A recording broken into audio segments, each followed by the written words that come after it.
and I was playing against this lady, and I was up in the net. Oh, no. And I slammed it and This hit is a her random head. lady that you met? You're just playing pickup games with old ladies? They're good. They can play. On today's Pardon My Take, we have Carson Palmer in studio talking NFL draft. We taped it on Tuesday, but we talk about his career, his draft, what quarterbacks he likes. Great interview. We're going to talk about the NFL draft. We got a couple picks left as we're taping this.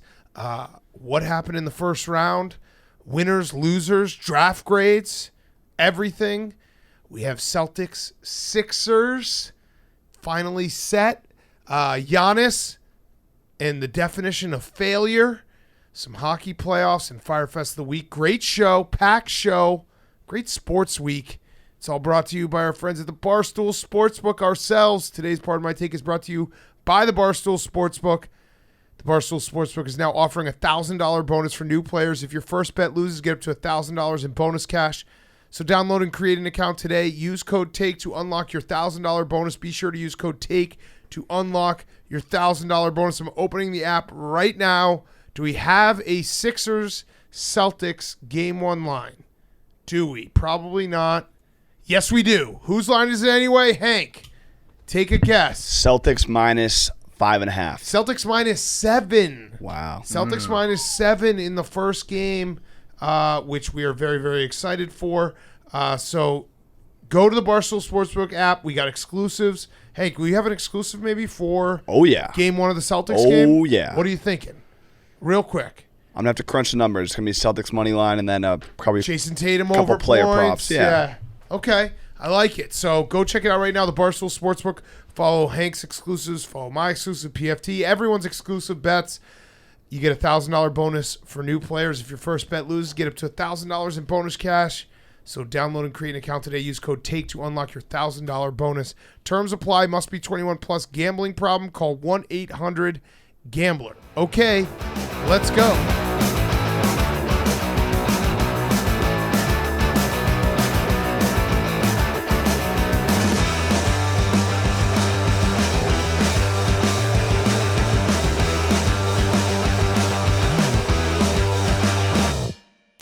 Welcome to Pardon My Take. Today is Friday, April 28th, and we have the NFL Draft first round.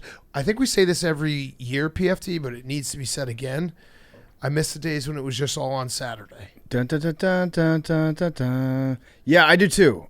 When you could just sit down and binge the entire thing. And it was truly like an event for freaks and weirdos, because it was like, hey, honey, I got to go watch an entire NFL draft all day long. Like, wait, I thought it wasn't football season. No, we're going to watch a bunch of 19-year-olds get selected for 7 hours, and we're going to get drunk doing it. Yeah, and then we're going to scream at it when you don't pick the right 19-year-old. Now, I've noticed that the draft day takes have started to reheat. I feel like Draft Day, the movie, has become more popular. It's a cult classic. The farther that we've gotten from Draft Day. Yes. And I always say that Draft Day would be maybe one of the worst movies of all time if it didn't have the rights to the exact NFL logos. Yes. And team names. If they had to make up like a fake NFL league, that movie would suck. Turns out that it rocks because it's like, oh, I recognize the Browns logo. Oh, I recognize the Jaguars logo. They also were very early to the drone shot. If you do a drone shot of a stadium, I'm in. I will watch just this. I will watch just like they should actually. You know what? All right, genius idea for any network producer out there.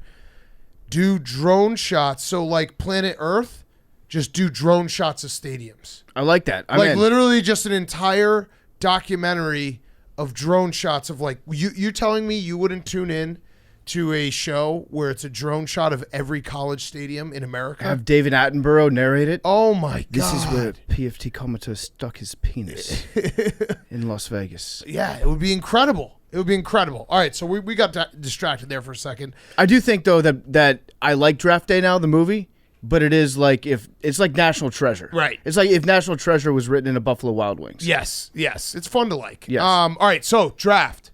So we have right now 3 more picks. The big story, unfortunately, is Will Levis has not been selected yet. Hopefully he gets selected. He is a AWL. He's been on this show. We're rooting for Will. I think most of America right now is feeling bad for him, which it sucks because he's in the green room. He's going to get selected. I actually think it's in a weird way. Like, you can't be a bust if you don't go in the top 10. So now people won't judge him the same. Now he has time to flourish, to be a multi Super Bowl winner. You know what? He'll probably go to a place that has a quarterback in place already, and then he'll get to learn. He'll get to sit behind an established starter, and then he'll get to blossom and metamorphosize to a beautiful butterfly on his own time. Yes, I'm sure he'll be fine. Now they are already doing damage control, because we've seen tweets from Chris Mortensen saying that there were some toe concerns. So once that toe's healed, then the sky's the limit for Will Levis. But listen, we are nothing but incredibly biased in all of our analysis, and we like Will Levis because he's a friend of the program. And so we will be rooting for him and hoping that everything works out. But I do have a spin zone. Go. Will Levis was sitting in the green room. He's been sitting in the green room for a very long time. I did shoot him one text of encouragement because it's kind of an awkward spot because you're going to be like, hang in there, bud. Did you tell him, like, watch your lips because people are trying to read what you're saying? No, I just said, hey, just throw on the video of me getting the lottery ball and Hank being salty as fuck. And he responded, shit had me crying. What a loser. So he's fine. He's fine. That's good, Hank. He's fine. He had a little laugh there. Spread the love out. Will Levis was sitting in the green room laughing about you not getting the lottery ball. We brought a smile to his face. Is that not good? Yeah, no, it's great. Okay. So I feel like great. that was a good move. Good job, Hank. Yeah, way to support. Way to support our friends. You for saved once. the guy's happiness today. Good job, Hank. Yeah, you're part of the 2023 NFL draft. You can't write the story of the 2023 NFL draft without Hank Lockwood. So there was a Reddit rumor, and I love this. I love the fact that the rumor out there was that I don't want to rain on his. I don't want to pile on because he's had a bad enough night. So yeah, I'm happy. Yeah, why not? You look happy. Yeah, you look happy. Okay, keep going. It doesn't matter. Yeah. It was a stupid Reddit rumor about him going first overall. Oh yeah, and that's what kind of calibrated people's opinions going into this draft, expecting him to go like top 5 because there's a rumor he'd go 1, there's a rumor he'd go 2, there's a rumor he'd go 3 and 4 overall. And I guess it just shows us like don't pay attention to Reddit rumors unless it's Billy telling you about the Reddit rumor, in which case the sources are ironclad. On that. Well, I feel like the NFL draft is the last frontier when it comes to people being able to try to manipulate like how they're betting by being like, let's just start a rumor this guy's going to go number. No one really had, especially in this draft, it felt like it was going to be chaotic, and it was kind of chaotic. So we went Bryce Young 1. Everyone expected that. And then we went CJ Stroud 2, which we were talking with Jeremiah and McShay and being like, it'd be crazy if the Texans didn't take a quarterback. Yep. They did the right thing. And then the chaos started because the Texans pulled the all-time power move, traded up to 3 with the Cardinals, and took Will Anderson. So they got CJ Stroud and Will Anderson. And it's actually smart what they did, because if they had done that in reverse and taken Will Anderson, then the price for the number 3 pick would have been a lot higher if CJ Stroud's still on the board. Yep. So shocker, the Texans front office did something extremely competent tonight. And another shocker, the Cardinals front office did something extremely competent, because the Cardinals, it seemed like they were going to take Paris Johnson at 3. They were able to trade out of 3 to 6, get a future first rounder, and still get Paris Johnson. Yeah. Like, think about this. The Cardinals and the Texans might have just won the first round draft. I think in my draft grade, I'm going to give the Texans an A+. Yeah. Because they picked 2nd and 3rd, and they got good players. They got probably the best defensive player in the draft, and a lot of people would say C.J. Stroud, best quarterback in this draft, if you just go off based on how he played and how he passed from the pocket. I thought you were going to say how he played and how he passed against Georgia. Yeah. C.J. Stroud game. is, you could, if you're a C.J. Stroud guy, you can just be like, last game, best game. That's all that matters. I actually go based off the first half of the first game I ever watched him play, which was against Minnesota. Oh. And I was like, this guy stinks. And then he probably ripped it up in the second Then he half. ripped it up in the second. But still, that's my impression of C.J. Stroud. And then we had so Anthony Richardson goes to the Colts. Feels like the Colts were like, hey, we're done playing this old quarterback game roulette. Let's get off the carousel. Let's get a young guy who's got all the traits, all the upside. Who knows? Yeah. I mean, I like the pick because I do think I like the pick more because it's the Colts. And if you're the Colts front office or you're a Colts fan, You're like, just please don't do the same thing you've been doing every year. Phil Rivers, Matt Ryan, Carson Wentz. They have something completely fresh, completely new, totally different. That's fun. And everything that he does is going to be a highlight or a low light. There's going to be a clip of everything Anthony Richardson does. Yeah. Because he's a player when he plays well. It's like, holy shit, he's the only person in the league that can do that. Yeah. When he plays poorly, he looks like a drunk Jameis. Yeah. Yeah. So he's going to be just a content machine. And listen, this is something that not every franchise gets the benefit. I'm gonna use it as a positive. The benefit of experiencing, but drafting a quarterback in the first round really does like give you a new pep in your step, lease on life, where you're like, we have at least a year to just only look at the positive and ignore all the negative. The entire offseason after you draft a quarterback is maybe the best offseason of all because you can convince yourself of anything in that time period. But even the first year, like if he plays, let's say he plays half the games. Yeah. Even if he sucks for half of those games, you can still be like, well, you saw how good he was in that one game. Yeah, and he does seem more dynamic than any quarterback that they've had in a very long time. Obviously, Andrew Luck was pretty good, and he could run the ball pretty well when he played. But Anthony Richardson is like, he is Cam Newton 2.0. Yeah. It's going to be weird seeing a guy like that in a Colts uniform. Yes. It's going to be very jarring. Yeah. So Tyree Wilson to the Raiders.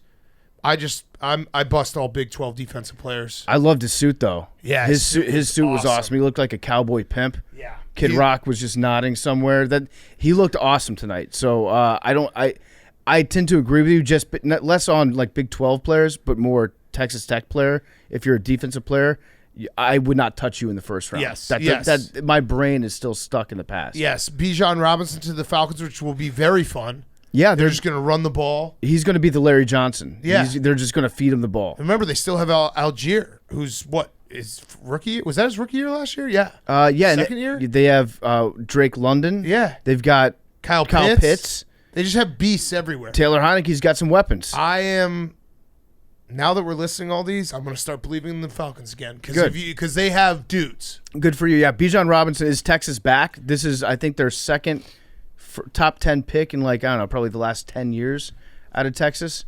So speaking of which, this just triggered the fact that Bryce Young was the first Alabama player ever to go first overall.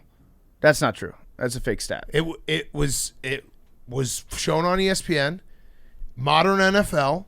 I looked it up. I don't know, maybe like in the 40s or something. It's insane. I think Namath went 3. He went 12 in the NFL draft. He went first overall in the AFL draft. Okay. But that wasn't the NFL draft. How insane is that? That is extremely nuts when you think of all the talent that they've had. But what schools have the most first overall picks? They haven't been like an insanely great offense until recently. Yeah, but that was any play. Yeah, defensive as well. That's nuts. That blew my mind. What colleges have the most first overall picks? Yes. There's 5 tied at 1 overall. 1. Sorry, there's 4. Ohio State? No. Oklahoma. Yes. 4 of them. There's 1. Is A&M? No. It is Oklahoma, Georgia, Notre Dame, USC. Oh, yeah. USC makes sense. USC always kind of makes sense when you think about it. Yeah. But, yeah, that blew my mind when I saw that. It is crazy to think that. Seahawks got a great corner early in the first round. Yeah, Devin too. Witherspoon from Witherspoon Illinois. is a beast. So you texted Will Levis. I texted my good friend DK Metcalf. He was supposed to be on the show.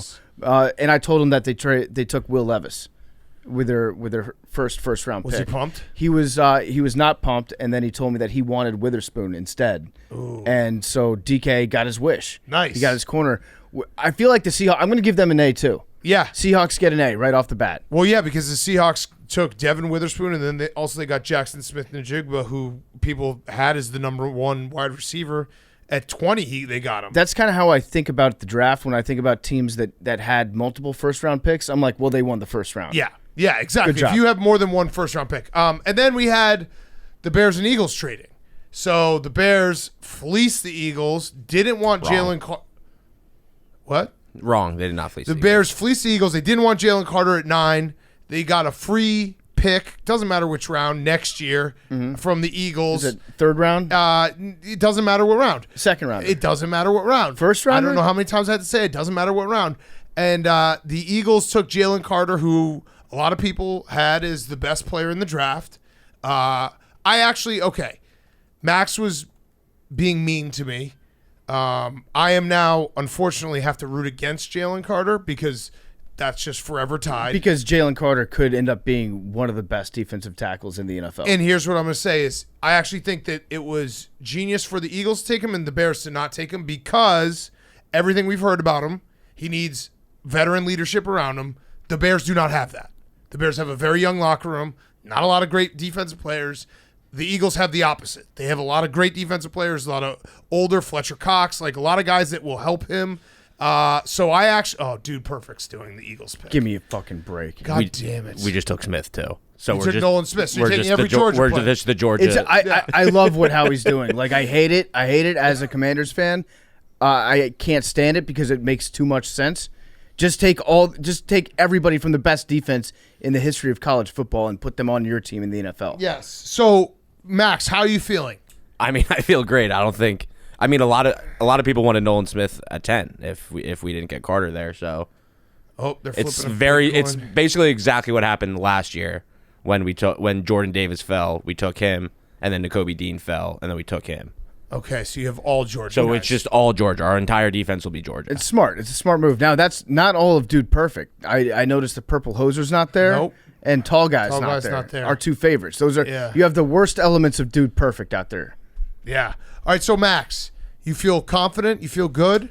Yeah, I mean, I'm a big believer of draft day means nothing, and it's fun to get excited and watch highlights. Draft day is about watching highlights. That's the only thing that matters is getting a guy who has fun highlights that you can go to bed tonight watching them and like get you excited for the future. That is but one it of the means best nothing. parts. Yeah, that's one of the best parts. But also, if you just played in the Super Bowl, then you're probably like, whatever, we got a good team anyways. Yeah, this is all luxury. This was a bonus. And then if you want to talk about A draft grades, the Eagles got an A draft grade tonight. Are you a little nervous that you took more defensive players? Are you a little nervous that, like, what if the turf isn't great and they slip and then you cry about it for like a month, how it was not fair? You cried about that. No, I didn't. You I cried never about said that. anything about that. No, you cried about that. I did not cry about that. You cried about that. You cried about that. You cried. No, you cried about that. You cried. I cried. Oh, the Lions. No, I think that the Eagles have a really good draft, and I really do believe, like what I said, is that Jalen Carter on the Eagles makes a ton of sense. I don't know. He's probably going to be a really good player. I don't know if he would have made a ton of sense on the Bears given everything else. I'm going to feel safer driving around Chicago. Yes. You didn't take him. Yes. And Darnell Wright is who the Bears took, was my number one offensive lineman on my big board. Yep. You know what? He's what? going to be a beast. Here's a feather in your cap. Micah Parsons, ever heard of him? Yeah. Great player. Yeah. Plays on the defensive line sometimes at edge, other times at linebacker. Encounters a lot of offensive linemen in his line of work. Mm-hmm. He had this to say about Darnell Wright. He's a first-round talent. Yeah. So you got a first-round talent in the first round. That's value, baby. That's good slot. That's great good value. Slot. Yep. Micah Parsons approved. No, I mean, drafting O-line is always so funny because no one knows how they're going to pan out. Yeah. But you're like, we needed that, that's good that we needed that. You just want to take a big dude who can do the splits. What was our friend Tom Fernelli, I said, tell me everything because he's one of those draft nerds. And I think his exact quote was, when he gets his hands on you, it's over. Okay. I like that. Yeah, that's smart. That's what they said about BTK too. If he gets his hands on you, you're done. That's good. Love it. Yeah. So, yeah, and then we got to well, let's talk about the Lions. Yeah, the Lions basically because they kept trading back and they did some weird shit. They're playing like 1980s football. They took a running back after getting DeAndre Swift and DeAndre Swift signed David Montgomery. They drafted a running back at 12 and then an inside linebacker at 18, 16? Yeah, 18. So the weird thing was, why not, if they're going to draft a running back and they traded back and they ended up taking Gibbs, why wouldn't they have just taken Bijan Robinson with their initial pick? I think, if I had to take a guess, they were going to take Devin Witherspoon. Yeah. And the thing that I just don't understand about the Lions, they needed defense. They had a good offense last year. They needed a lot of defense, and then they took a running back with 12.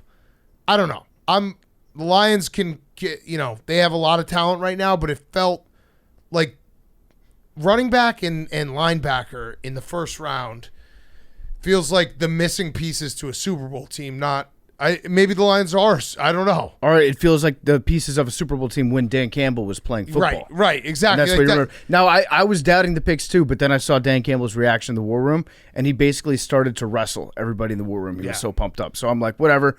I trust in Dan. Jack Campbell's a great linebacker name, someone pointed out on Twitter, and he went to Iowa, so it will probably work out. Academic Heisman. Yeah. Also, goalie of the Oilers.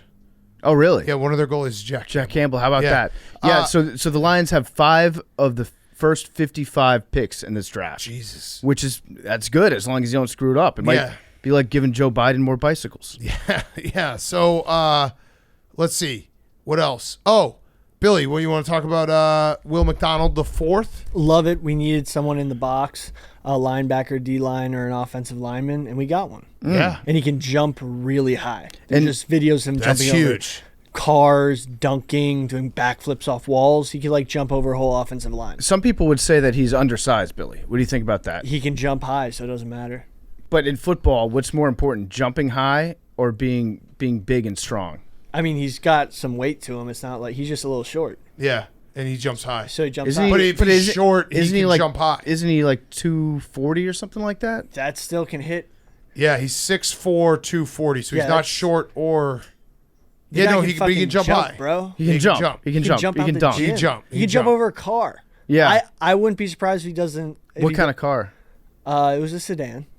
Like if he jumps over like an offensive line, Troy Polamalu and sacks quarterback. Okay, yeah, Yep. exactly. So I'm looking for that. What do you think about Emmanuel Forbes? I love Emmanuel Forbes. He's a ball hawk. He's got 6 interceptions returned for a touchdown. Huge. So basically, we got a wide receiver that's going to score touchdowns for us on defense. Also, the 2 guys that made the pick are defensive backs. Both of our directors of this entire draft for the Commanders play defensive back. So I trust what they're doing. That's like Ryan Poles, an offensive lineman. Yeah, so they know what they're looking for, right? Now, it does worry me a little bit that the Patriots picked right after us, and their pick was in the second that we announced that we were going to take Forbes. And then they ended up taking Christian Gonzalez a little bit too quickly after we took our cornerback, which makes me think, oh, shit, did we really fuck this up? No worse feeling than doing like a fantasy football draft and having someone pick directly after you instantly, being like, I can't believe you missed that one. They stand up and they say yes. Yeah. That's what Belichick did to the Commanders tonight. So and Christian Gonzalez was slotted to go like somewhere in the top 15, fell to 17. I would say some were saying top 10. I think his over-under was 8.5. Hank, you feeling good? Sure. Okay. I was watching the Celtics game. Okay, we'll get to that. I give your grade a B+. Flashy suit. Yeah. Don't know how that's going to work. Hopefully that's just a draft day thing. Oh, and if you don't trust me, by the way, that Forbes is going to be a great cornerback, you ever heard of Jalen Ramsey? Mm-hmm. You heard of him? He's pretty good. He said he's like that about Emmanuel Forbes. So I feel like he's being like that is right behind him. If we're doing like power rankings of him, that dude, 1 of 1, and like that, I would put like that number 2. So that's good. That's a good endorsement. Yeah. So Will Levis officially not picked in the first round. That sucks. The Chiefs didn't take him? The Chiefs did not take him. Let's look for Chiefsaholic. Oh, okay. He could be there. The Chiefs officially did not take him. That sucks. I would get so hammered if I were him tonight. Yeah. I would just, boom, hit the bar Does right he now. go back to the green room? I think Geno Smith did. Again, spin zone. I actually think like you might go to a better situation. You also, people won't look at you like Anthony Richardson and CJ Stroud. If they're not really, really good, they're a bust. Yeah. If you're picked in the second round, the bust potential is just not like people don't view you the same way. And if you end up being good, then you can like call the other guys later when somebody else slides in the green room and be like, hey, it gets better. You know who's in the green room after day 1 4 years ago? DK Metcalf. Yeah. Oh, there we go. Yeah. Yep. Huge. There's actually, the notables right now on the list, Hendon Hooker, Michael Mayer, who was awesome at Notre Dame, Joey Porter Jr., Brian Branch. Like, I'm shocked that the Steelers didn't take Joey Porter Jr. Yeah, there's just some based good, off vibes. It felt like they had to do that. There's some good names. Yeah. There's some good names out there. So Will get drafted tomorrow by someone, and yeah, that just sucks. It sucks for him. It's a bummer for him. But you know what? If he's smart, you know what? Bite me in Big Red. That's great. We will talk to Will at some point. Maybe we can figure out a way to do, like, he should be doing some type of advertising commercial. Snickers. Yeah. Not going anywhere for a while? You know what? Maybe I'll have him, Stella Blue, like waiting. Meme said I should do a meme saying waiting for the coffee. I'm not going to do that. But he has some money out there right now. Yeah, he'll be fine. Yeah. All right, so other picks. So the run on wide receivers happened around, 20? Jackson Smith and Jigba, Zay Flowers. We should talk about it right now. Lamar Jackson is still a Raven. So that was the big news. What did he get? End up getting $185 million. $185 million. That's a lot of money to guarantee to a running back. And I mean, the Ravens they fleeced themselves on that one. Great job, Ravens. Like, nobody in their right mind was going to trade anything worth anything for that guy. You didn't want him at all. I didn't want it. I never wanted that guy. Like, why would you want a quarterback that has to miss half the games in the bathroom? Right. Why would you make 12 Photoshops with him in your it's team's such colors? No, of course not. Why would anybody ever do that? He's going to be a Raven, and it seems like the Ravens they've been doing the thing where they are like overcompensating for the fact that they haven't invested in wide receivers and weapons for him in the past, because they got Odell, and then they went out tonight and they got another wide receiver in Zay Flowers. Yeah. So it's like you cheat on somebody, and then you just bring them like gifts and chocolate and diamonds and flowers for the next 5 days after they take you back, just to try to get back in their good graces. Yeah. Feels like the Ravens are trying a little too hard to make Lamar happy. Yeah. In reality, he's a running back. He's not going to, nobody wants him. But the Ravens have some talent around him for once. So Zay Flowers, went. And then we had the Vikings took Jordan Addison, which is scary to think the Vikings having, if he's a good receiver, another great receiver. I love the Bills' pick of Dalton Kincaid. What did we say over and over and over about the Bills' offense? Not being able to get those little yards over the middle of the field, not boom or bust, just getting 5 yards. Dalton Kincaid is an awesome, awesome pass-catching tight end. And then who was the other? There was one other wide receiver taken. There was, let's see. Oh, Quentin Johnson. Quentin Johnson TCU. Went to it was 4 wide receivers in a row. So everyone just took wide receivers. It seems like there are a lot of teams out there that are just trying to outscore the Chiefs. They've given up. The league has given up on trying to defend Patrick Mahomes, with the exception of the Raiders, who took their defensive end. But in terms of the Chargers, Bills, they're just you know what? We're not going to be able to limit Patrick Mahomes to under 30 points. Let's just try to score 38 and hope that's enough. Yeah. You're absolutely right. Yeah, just outscore him. It's that simple. Just more points. Score more points. There was a couple other things. Oh, yeah, the Packers. I think we were all hoping that they would take a wide receiver. That would have been fun. Would have been awesome. They took Lucas Van Ness, and he had all of his sisters around him congratulating him. I think there were 4 girls on the couch. Was it his dad that was patting one of them on the butt? It was that, and then his little brother or friend jumped on him. Got pulled off. And then got pulled it's off. Chicks only on this couch, bro. Come on, man. He's in the NFL now. You know the rules. Yeah. He compares favorably to Aiden Hutchinson, I would say, in the family department. Yes, I would agree. That's any other big ones from the draft? I mean, there wasn't anything that I was shocked with. Like I said, I think the Texans being aggressive was pretty cool to see. Yeah. And the Lions are doing a throwback team. When was the last time a team took 2 picks in the first 5? Because I know one time that happened. It was a long time ago, 23 years, I think. Jake, can you look it up? Yep. 2 picks in the first 5. I think there was another one recently. Fuck. Because the one I know was the Redskins when they took LeVar Arrington and Chris Samuels. There was one very recently. But it just seems like they're on the right track. It would have been insane if they had not taken a quarterback. I'm glad that they're not insane. Should we talk some basketball? Congratulations, Hank. Congratulations, Hank. Thank you. Soul Patch Bet is officially on the clock. I'm excited. I'm ready. The Celtics are tested. They know what it's like. They had to be locked in. The Hawks played well. They fought well. But now the Celtics are in the mindset of they know what they have to do to win. Sixers have had a lot of time off. Didn't have to really sweat to win those games. Celtics going to come out hot, blow them out game one. The Celtics have won a can't-lose game. Baker and Denzel Ward. 2017 Browns. Yeah. 2018 Browns. Okay, yeah. That was 1-4. So, Hank, you're ready, locked, loaded, no problem? I'm ready for a sweep. Sweep? Either way? No, Celtics. Oh, okay. And Max, you were now. Max has basically been like he's had free, house money for the last week, and now it's all setting in. Like, oh fuck. I think So Max has gone through the whole gambit of emotions. I'm so excited for this for our show because it's going to be great to watch. But Max he was scared. Then Embiid got healthy, and the Celtics lost Game 5, and then he got happy. And then you could tell tonight he was rooting very hard for the Hawks, and I think he then the clock struck midnight, and he was like, "Uh-oh." No. Uh-oh. The thing about Max is he's never been worried about this. Yeah, and he'll beat Hank's ass. No. One thing about Max? Thing about me. No, it'll be a fun series. We need to do a supercut of Max just pausing and being like, no. It's going to be a fun time. No. And no, it's going to be fun. The last time I spoke about this series, I was a little bit more nervous. But you're not nervous now. No, I mean, it's still a playoff series. Celtics are a good team. They might not be as good as I thought that they were. I will say that. The Hawks are a bad team. That's one thing that we need to discuss. Is that the Hawks are but not the Nets good. are just a great team with all their star players that we got them to the stormrolled playoffs. through the Nets. It wasn't even a question. Stormrolled. They got stormrolled. Big storm was coming in. Stormrolled right through the Nets.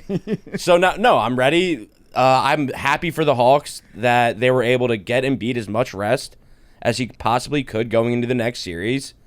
I still don't think he'll be at 100%, but he'll be good to go. We'll get some steroids shot in him, right, Bill? Yeah, I'll probably have. Yeah. He'll go right through the pain, and Sixers are going to win. 6 and 6. Okay. Makes sense to me. Hank? I think it's going to be Celtics in 4 or 5. I mean, the Celtics defense was horrible in this series. Like, Hawks offense was very really good. bad. They were really good. But I do 1 truly, of 12 in the second half in this game, and they almost won. Not really. Celtics blew them out in the fourth quarter. I do truly believe that it was good that the Celtics had to kind of have that wake-up call, like, oh, fuck, we have to lock all the way in. You can't pause in the playoffs. You can't take your foot off the gas. And now they're in that mindset. They know. They know? Losing those games was good for them. And going to Game 7 wouldn't be bad because of rest, but they have plenty of rest. They'll be good. Okay. So I'm so excited for this. The schedule works out great for the show. It's Well, no, not really. Yeah. We're going to be out next week. Right, that part doesn't work out. No, but we're streaming Monday. Yeah. Wednesday, Friday we're out, but then it's Sunday, Tuesday, Thursday, Sunday. Oh, okay, that is good. Okay. And so we were going to be gone next week. So not a sweep. For the Wednesday, Friday anyway. So the way you just described that was not a sweep. That's just the schedule of the games. But you didn't say if necessary. Yeah, you were like, the schedule works out very well. Yeah. Every game outside of the first 4 will be show days. No, Sunday so night. Not a sweep. No, we'll have a stream Sunday night. You and that will be shaving the your sweep. face. Yeah. Oh, on stream. Yeah. You'll be shaving your face. You'll be shaving your face. What are the exact Got 'em. terms? Because I'm getting confused. The exact terms of the bet: loser soul patch, Sweep 2 months non-consecutive of having a soul patch. Correct. And then I'm on the Sixers, and then Big Cat is on B-Ball Paul. Blake Griffin.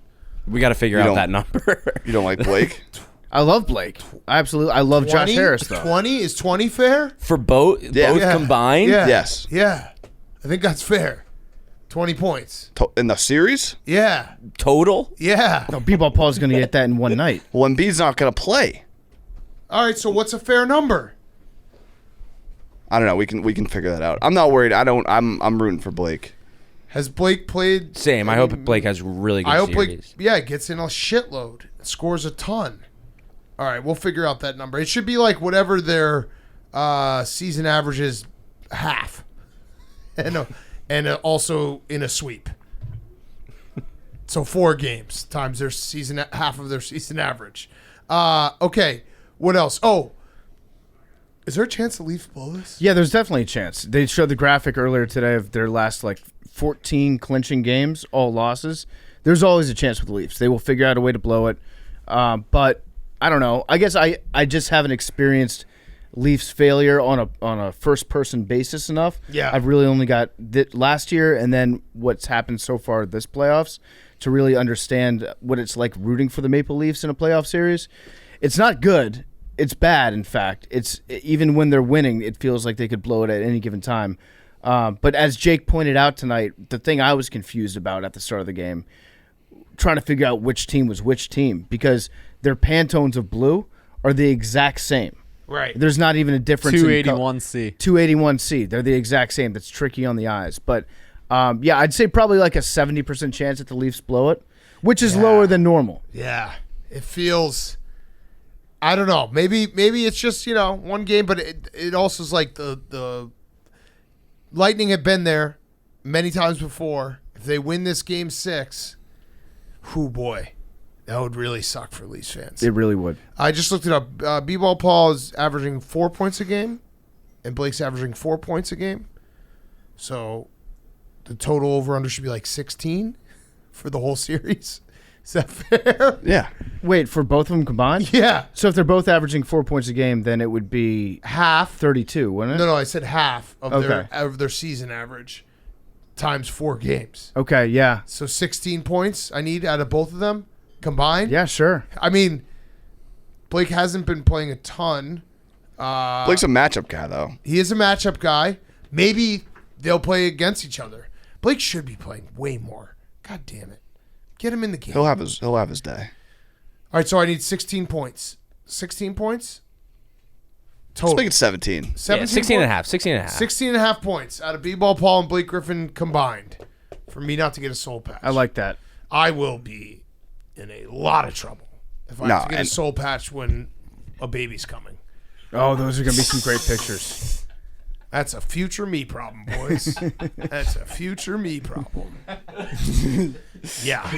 A lot of trouble. This is the picture of when you were born. Let's just get Paul Reed together. Let's get people Paul and Blake Griffin Yep. 17 Easy, points. easy. That's just what So we now need. you're rooting for MB to stay hurt too. So No, it's I'm good. rooting for a 7-game series because then I think I can hit it. If it goes 6 or 7, I think I'm okay. But if it goes significantly less, yeah. Okay. All right. Now I feel just as nervous as fucking Max. What do you have, PFT? I've got the Sixers. I'm rooting for Josh Harris. All right, so also, but again, you don't. Oh man. what? You want the soul patch. Yeah, you don't You just have, want like- you just want to rock the soul patch. Yeah. No, I don't want to have the soul patch. I want to feel something in this series. You could rock a soul patch and no one would say anything. Right. That's not true. Yeah, That's not. I don't think anyone would say It's a anything. bad soul patch. I don't think. I don't think Like if I close my eyes, it's like patch? this The PFT have Howie a soul Mandel? patch. Yeah, just strictly the Howie Mandel. Hank, when was the last time You guys don't shaved have to your shave beard? your heads, right? Just No, Couple years. No. Is it under the lip or on the chin? Under the lip. 17 is a lot of points.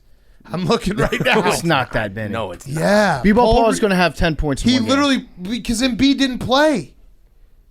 Embiid didn't play. gonna have It's 10 not going to be a points in one game. sweep. Okay, all right, you promise? I guess if it's a sweep, then I just get to laugh at you. Now Hank is, this is so bad. Why am I involved in this? I'm excited. Real excited. This is bigger than the finals. Every series. point from B-Ball Paul and Blake Griffin is going to feel like a Super Bowl for me. Yeah. Every single point matters. Yeah, this is going to be great. All right. Also, Skip Bayless weighed in, and he said that the Sixers are way that like greater than sign. I have no idea where this is going. way better than the Celtics. Uh-oh. So Skip Bayless is on our side. We should actually everybody tell Skip Bayless he has to get a soul patch if the Sixers lose too. Yeah. He's in Yeah, on this everyone bet, whether tweet he him. likes it or not. Everyone tweet him. All right, let's we're going to kick it to ourselves. We're going to talk. Devils beat the Rangers too. Oh, Means yeah, the wanted me to Rangers are include done. that. The Rangers Yeah. are pathetic. The Rangers are pathetic. They are. Like, that is a pathetic to be up 2-0 with 2 games at home, and then they obviously lost in New Jersey tonight, but they're pathetic. 4-0 shutout. Yeah. Rangers fans, Not over yet. pathetic performance. That is. It is. That's pathetic. Are they dead? I think the Rangers might be dead. It feels like that. They got shut out. Yeah.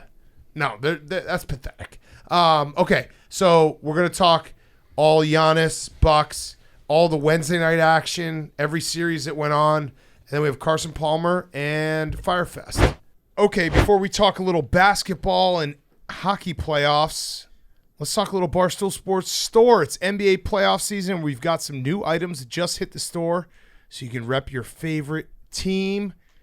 Sixers and Celtics stuff going in the store right now. B-Ball Paul shirts, a bunch of stuff. Hemi. Hemi's in the store. Oilanders is in the store after I screwed that up the other day.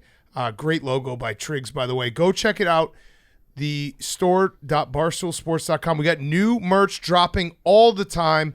New Pardon My Take stuff as well. Store.barstoolsports.com right now. Go get your new playoff gear and everything else. Okay. Let's have a debate about failure because the playoffs Wednesday night, the Heat beat the Bucks in 5, and Jimmy Butler does it again. Jimmy Butler was insane in Game 4 with 56 points. He backed it up again with 42, 7, and 8 in Game 5. The Bucks blew another huge lead. They were up 13 going into the fourth quarter. It was the biggest comeback in a clinching game. The Heat win in overtime. And then Giannis, after the game, was asked, let's set the stage. So he was asked after the game, is this season a failure? Bad question, I would say. Weird question because it implies that the term failure it's kind of loaded. Right.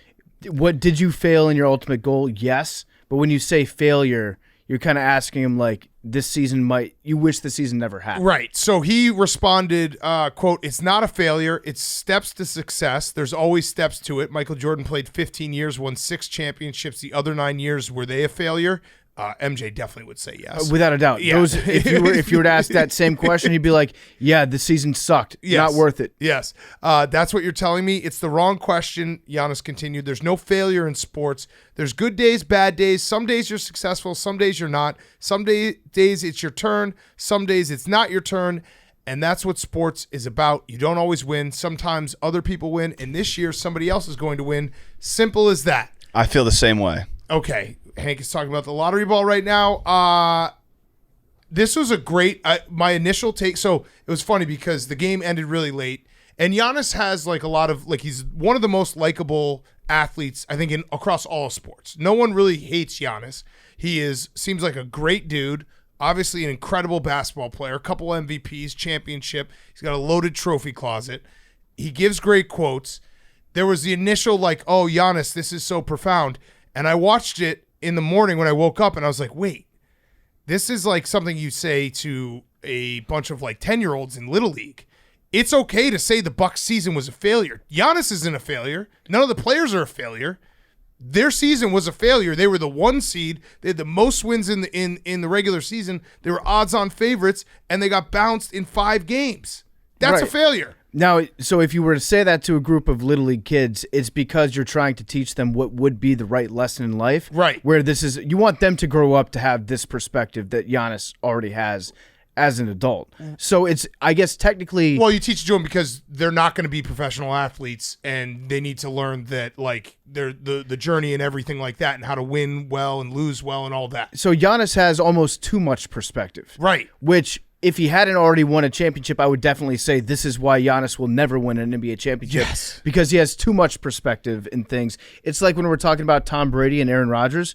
Like, Aaron Rodgers has all the perspective in the world because of his psychedelic use. Yes. Which is not the trait that you want in an elite quarterback. You want a guy to be a complete psycho and to say, I will literally get divorced if it means that you try to keep me from winning football games. Yes. So in an ideal world, in the world of professional sports, you want as little perspective as possible sometimes. You want psychos. Well, yes, you want psychos. Giannis, while technically being correct with this take and saying all the right things and what you would hope that citizens of the world would grow up to be thinking to themselves, at the same time, you're like, he doesn't have that dog in him. Well, it's professional sports, and expectation does change, like these post-game comments, because if De'Aaron Fox or Malik Monk said this, I'd be like, okay, they're on the way up. They're climbing. They're a young team. No one expected this 3 seed, all that. Giannis, you guys were expected to be competing for a title. You were expected to be in the Eastern Conference Final, like at bare minimum, when the bracket all broke out, and they lost in 5. I don't. It's crazy like that people are like, well, Giannis isn't a failure. No shit, Giannis isn't a failure. He's like overcome all odds. He's one of the best players in the NBA.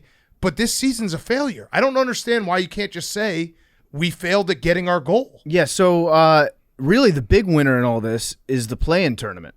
Yeah. Because the Heat they're the first team to ever advance after winning the play-in tournament, right? Yeah. So this is what we've always wanted for the play-in tournament.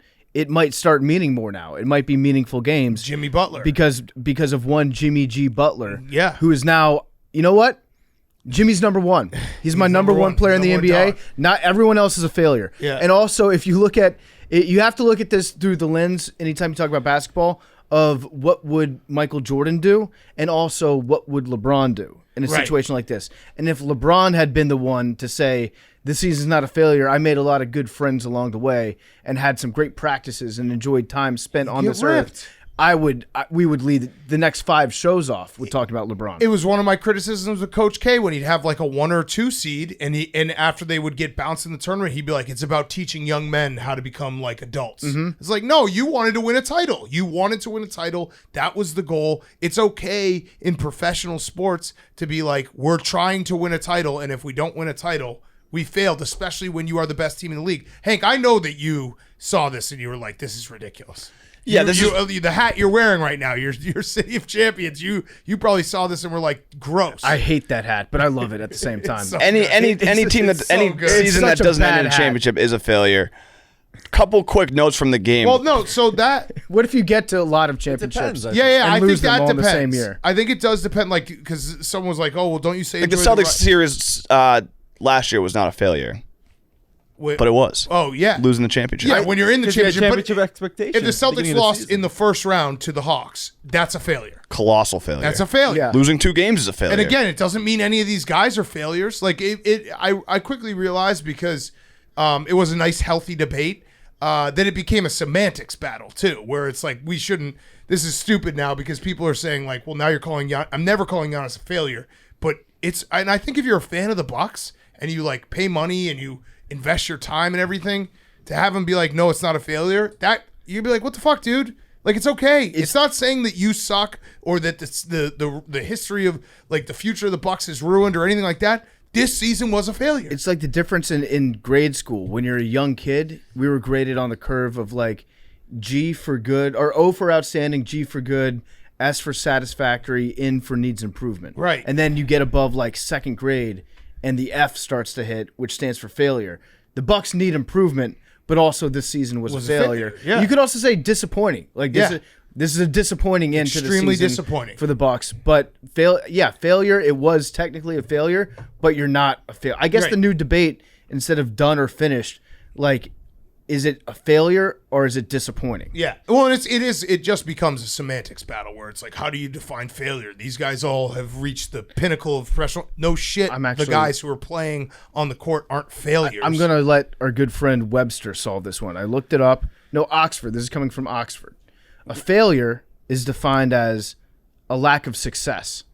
I would say that this is a failure. Yeah, this season was a lack of success. By the letter of the law, this is a failure. Yeah. What are you going to say, Billy? I just feel like Giannis embodies the city and the team. Like he sees himself as synonymous, so it was like hard for him to say, like, to remove himself and be like the Bucks have failed. Well, he does have he has really good perspective and he's a very likable guy, but this one I just feel like it's okay to be like, yeah, we failed. Our goal was to win a title. Can I give you a spin zone on this one, Big Cat? You know who a minority investor in the Bucks is, minority owner? Yes, Aaron Rodgers. Yes. Another postseason loss Failure. for Aaron Rodgers. Failure. 2, I just feel like I gotta put this on the record, but the fact that the Heat, the Jimmy Butler play to go into overtime, basically happened in a second or less than a second, maybe a second and a half.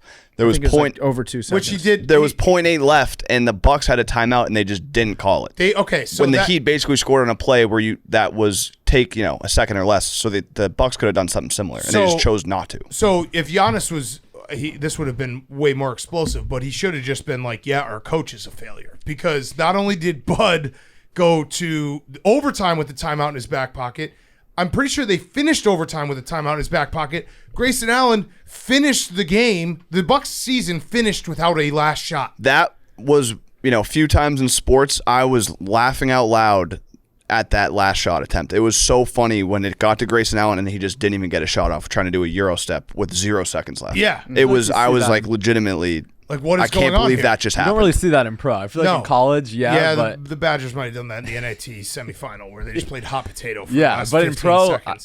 crazy. But it was a coaching masterclass by Spoelstra and a complete dud by Coach Bud because there was a couple things. One is afterwards Giannis was asked did he wish he had guarded Jimmy Butler more because Drew Holiday was getting torched by Jimmy Butler, like he was, and Jimmy Butler was talking all the shit. It was he kept on screaming at him, on your head. I think he pointed at the jumbotron. Yeah, and he the just kept on stats. being like, I'm doing it on your head, which was, I fucking love Jimmy Butler so much. But Spo, so that last play that you mentioned, afterwards, Jimmy Butler said he told Spo that he thought Drew Holiday, the exact quote is he believed Drew Holiday would lock and trail behind him on that lob at the end of regulation, and then it would open up the lob over the top, and Spo was like, yes, do it. Yep. And then on the other side, Giannis was asked why he didn't guard Jimmy Butler more, and Giannis said, yes, out of respect, you got to let coach make that adjustment. At the end of the day, I wish I could guard him more. Mm-hmm. Like Giannis is the best player on the court. He should be guarding Jimmy Butler. He should tell his coach, hey, coach, you're an idiot. I should be guarding him. Clearly, this is not working. Yet Giannis was like, no, I trust my coach, which was a mistake because Bud got absolutely manhandled. And I don't know if this could be a fake quote. I just want to say it before I say it. I did see it in the replies. But when the Raptors were down 0-2 to the Bucks, when Kawhi, the year they won the championship, there was a quote that the coach came in and was like, we're going to make some adjustments. And Kawhi told the coach, yeah, the adjustment is I'm guarding Giannis. That it is a player league. Like the best players should, if the best play, I know that coaches have a job, but like if Jimmy Butler says to Spo, this is what we can do to score this basket, Spo's like, yeah, you're the best player. You see what you see better than I can right now. Whereas Giannis, he should just go guard Jimmy Butler. And it was, we should say one caveat, Jimmy Butler did kind of shove on that last play. He did kind of shove. He did push off. But also the Bucks were getting every call. Did they call it? No, they didn't. Then he didn't push off. He didn't push As off. far as I'm concerned. Let me ask you this. Hypothetical. Who would you rather have guarding the rim on that last shot?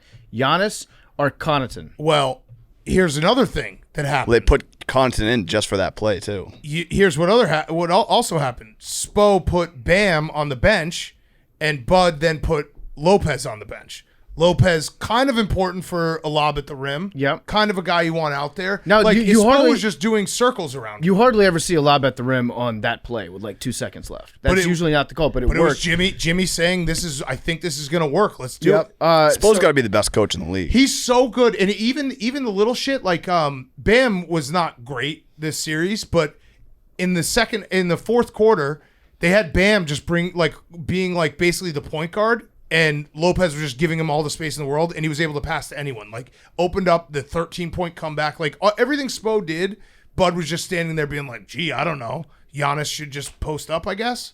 It was crazy. I'd like to confirm Hank's fake quote. It's actually real. Yeah. So it was from Phil Handy. He wrote this down. Kawhi said, the adjustment is I'm guarding Giannis, and then he walked out of the locker room. Yeah.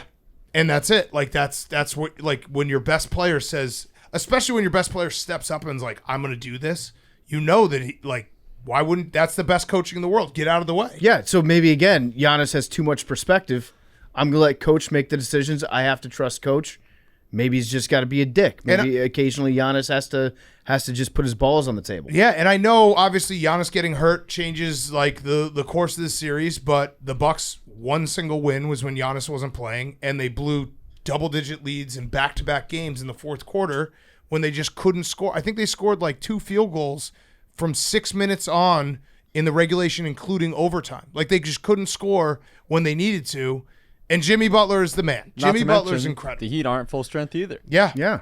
Everyone's got injuries. And they had all their guys were fouled out in overtime. yeah. And Udonis with the most Heat culture tech ever going at it with Bobby Portis. Yes, which was like, that's just 2 dogs barking at each other, like with a fence in between. Like I love both those guys. Yeah. Yeah. But Jimmy Butler, like this is now, like his game 4 was one of the most impressive things I think we all had seen. to actually finish it off on the road and then have it be in 5 games you beat the number 1 seed. Whomped him. Like, that's an all-time performance this entire series, and if they keep going, they play the Knicks, Tibbs versus Jimmy. It's ready to go. It's going to be awesome. I have a little fun stat for you. Jimmy Butler in his games post All-Star game, 20 games. How many threes did he hit? Post all 20 Regular games played. season only? Regular 7. season. He hit 13. He hit 12 in 5 games. And actually 12 in 4 games because he didn't hit one in the first game. He's a switch guy. Yeah. He's the ultimate. Playoff Jimmy Jimmy. Butler has officially flipped the switch. Incredible. It's, Incredible. Yeah, it was awesome to watch Jimmy the last 2 nights. God damn, he's good. He's so good. He's so good. And it feels like he's good like just when he wants to be good. Yeah. He just turns it on. And he has that, like, I am better than you. I'm going to take this game over on your head. Like, there's just nothing better in sports than watching someone talk shit and then back it up. He's like the opposite of Dylan Brooks. I would like to say directly to our audience, part of my take is a failure because we pronounce Heat culture to be dead. That's After true. the Hawks We playing failed. lost. We did. I did. We I failed. Listen, we failed. We Yeah. failed. Heat culture was dead. Yeah. We failed at correctly announcing the time of death of Heat culture. Actually, maybe we were right because it's not Heat culture. It's Jimmy Butler culture. But what brought in Jimmy Butler? He checked all the boxes. I think Jimmy Butler culture is now over Heat culture. No. Yeah. No. Look at There's Haslam. No, He's Yeah, Heat Haslam. culture. It's Yeah. Jimmy Impact. Butler culture. Jimmy Butler did that. Duncan did. Robinson culture. He did that. Yeah. But yeah, no, I did declare him dead. And You that, did. I mean, it Both was did. shocking. And even, I'll admit, like, after we were talking about Bulls Heat, we're like, yeah. we're probably going to lose to the Bucks, but I do Yeah, wonder if it's Giannis great. didn't get injured, but guess what? That just happens. And like you said, Tyler Hero's injured. He broke his hand. Is he coming back or no? I think if they make the finals. Okay, so So probably not. I'm not going to Hey, No, I'm not going hey. to say it. I'm not going to say Probably not. I'll say it. Heat culture's dead. it. I'm not going to say it. I haven't learned my lesson yet. I am officially, Yeah. especially with the Lakers who put out another dud. I feel like they are like the Jimmy Butler as a team where they're just flip the switch like, oh, we don't need to win game 5. We'll go back to Los Angeles and win game 6. I think they can. They're playing with fire though. I still think they can. They're playing with fire. The third quarter was a dagger for them. Yeah. They fought. They would bring it back close, but after that third quarter, they weren't going to win that game. Yeah. And LeBron said he had to be better. He's like, I'm a failure. For the good of the game, I'm hoping for the Lakers. For the good of the game. Yeah. Lakers. Warriors, Celtics. Yeah. Need to all advance. So the Warriors, the other thing, and we'll talk about Knicks Cavs, but Hank has never been more right about us being light the beam guys and being so excited. And then the Warriors have ripped off 3 straight wins. Finally won on the road. There was a material change with Yeah. De'Aaron Fox. Yeah. Yeah. Although I think it's just like the Warriors don't start the playoffs till Draymond gets suspended. Yeah. And then they're ready to kick it into gear. And then that dagger layup that Curry made when I think they were up like 4 or 5 with like 40 seconds left, where he just ran around the court with the ball, like he hit every corner of the court and then hit a layup. It's like, yeah, that's why this guy is so fucking good. I think what's going to happen is if the Kings advance, we're going to be caught up again on the beam team. my we're gonna have gosh. Beamomania. We'll be beaming everywhere. And we're gonna be, dude, it's gonna be beam pie. Yes. And I'm gonna be very excited about them moving on to the second round, and then they're gonna start actually playing the second round, and I'm gonna be like, I really wish that this was the Warriors. Yes. So Warriors take a 3-2 lead back to the Bay. Never say never, but that was like the Warriors not being able to win on the road. They checked that off, and now they can win Game 6. And then the Warriors, which would be crazy if they win, they get home court, and the Lakers win, they get home court advantage as a 6 seed. That's huge. The playoffs have been so awesome because we usually don't have this. We had an insane upset, insane series performance from Jimmy Butler. We've had Warriors Kings. It's been awesome to watch. We've had Lakers Grizzlies that have like weird rivalries. It's like we usually don't get this in the first round of the playoffs. Yeah. You know what? I think we do have to become a failure podcast. We have to just call. We kind of are. We are. Our takes are always failure. We have to embrace it. We have to judge everything as a failure from this Yeah. point on. Every small thing that happens. I mean, Jimmy Butler has been stuffing it in your face for like 4 years since you called him a non-top 15 player. I said he was like 16 at the time. Yeah. He just keeps doing it. He is. So, what's a bigger failure, Purdue or the Bucks? One seed's getting bounced. I would say. Purdue. You think Purdue? The space of the underdogs versus the favorites there. Like the Heat I mean, the Heat had to go in the number one player in the league, according to you. Yeah, The Heat, well, that's retroactive because he just did that. It's a Okay. chicken or the egg situation. But with FDU didn't But earn their spot in the tournament. percentage-wise, I think that was the fifth or sixth time fifth time. Yeah. But there's only 2 1 seeds. This is the second every time. year, right? Yeah, And but there's 4 out of 7 versus 1. But there's 4 1 seeds in March Madness every year. Yeah, they're number 4 too. I would say that Purdue's a bigger failure, which means that the Bucks are a bigger failure at being a bigger failure. Because they failed at being the best Right. failure. Yeah, Right. Yeah, Yep. Like you're failure. the first or Agreed. Double you're last. failure. Yeah, they're like Giannis couldn't be more wrong. Yep. They're the ultimate failure. Okay, yeah. So in conclusion, Giannis is a pussy, and I would beat the shit out of him. Knicks Cavs. Knicks, like, they're legitimately good. Julius Randle, he got hurt. Like, he was terrible all series. Jalen Brunson's awesome. Fucking Josh Hart's awesome. RJ Barrett's been playing well. Like, the Knicks are good. Yep. And the Cavs are a couple of years away still. I don't know. Like, that was they got absolutely dominated on the boards in every game. I do have one good thing for the Cavs that Cavs fans who are listening can take this with them. Ricky Rubio, after the game, reiterated what Danny Green said in the locker room, saying that the Cavs were better than the Knicks, but they didn't show it, and New York wanted it more. So the Cavs technically won that series because they were better, but the Knicks We're better. were won. But the Cavs were better. They just didn't show it. The Cavs were better. They didn't show it plus the effort. The Cavs didn't. If the Cavs played their best game, they would have won that series. But they never played their best game. But they also didn't want it enough. So it's Correct. like it's a formula with the two things that you need to win a series that they didn't do. They had one of them. But they were better. They were better. They just didn't play better. But the two things, they didn't play better. They didn't demonstrate that they were better. You need 3 things. You need to be better, to want it more, and then to play better. So they had one of the 3. Yeah, so that means that the other team had 2 of the 3, Correct. and that's why they won. That's exactly how the series. But was that decided. still means that the other team's better. But if we did it on paper or on a Excel sheet, the Cavs have advanced Okay, got because it. they were more talented. Got it. Okay. Right. Congratulations to the Cavs. Congratulations to the Cavs. They were better than the Knicks. Knicks season is a failure. According to Ricky Rubio and Danny Green. Got it. That's loser talk. That something might have gotten lost in translation. But it was a reporter reporting that Danny Green also said that. So they both, At least they're on the same They both page. walked in just being like, "Damn, we were better than those We guys." didn't lose that even though we shit. lost in 5 games and got fucking curb stomped multiple times. Yeah, I mean, we were told going into the playoffs that the Cavs would be the fun team that could go on a little run. They weren't fun at all. They weren't fun. They were not fun at all. If you're going to lose like that and you're going to be better, at least be the more fun team. Yeah. No, like the Kings could Kings would be the fun potentially team. lose, and we'd be like, well, that was fun. Yeah. Cavs were just depressing and played shitty basketball. Yep. And now we have Tibbs versus Jimmy, and New York is on fire for the Knicks. Mm-hmm. It's going to be fun. Are you going to go to any of the games, Shake? When's game 1? Sunday afternoon. Here. Okay. Yeah, I might. If I go, I'll be using Game Time last minute tickets, $20 off, code PMT. So we'll wow. see. But the tickets are pretty steep for Madison Square Garden. Oh, man. player. I'm sure they're Yeah. getting insane right Insane. now. Yeah. Yeah. All right. Hockey playoffs. Hank, we had 2 games. So the Kraken are now up 3-2 on the Avs. So Ryan Whitney's a total fraud. Yep. Big time. And then the Bruins now have to go to game 6 back down to Florida. Yeah, it was a tough couple days over at the TD Bank North Garden. So how you feeling? Same way as the Celtics. I think if either these games go to 7, then it's a scary, scary collapse situation that, neither team should be in this situation.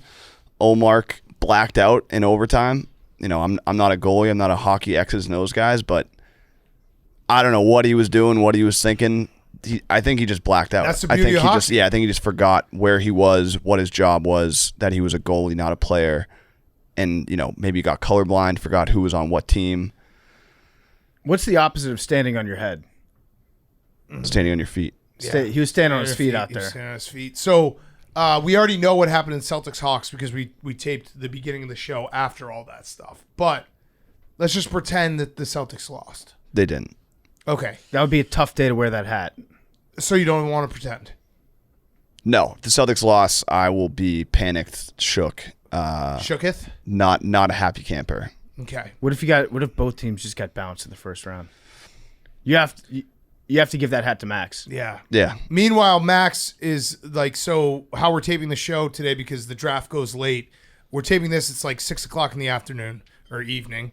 And then we'll tape the whole show, the beginning of the show after the draft, after the Celtics and stuff. So I keep saying we'll do all the draft stuff later tonight. And Max just keeps chiming in on the group text being like, also Celtics Hawks because some teams still are in the first round.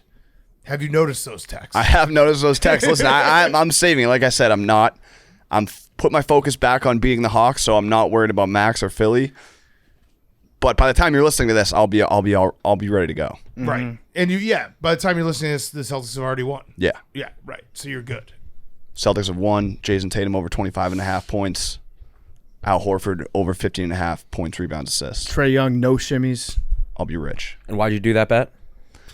Because of the PMTV vet. yeah. Big Cat deleted footage last week, Nope. cursing my bet. Nope. We went to court. Judge Jerry was the judge, and watched to figure out what Watch it happened. now. Yeah, I would say the court hearing that we had, I think everyone lost.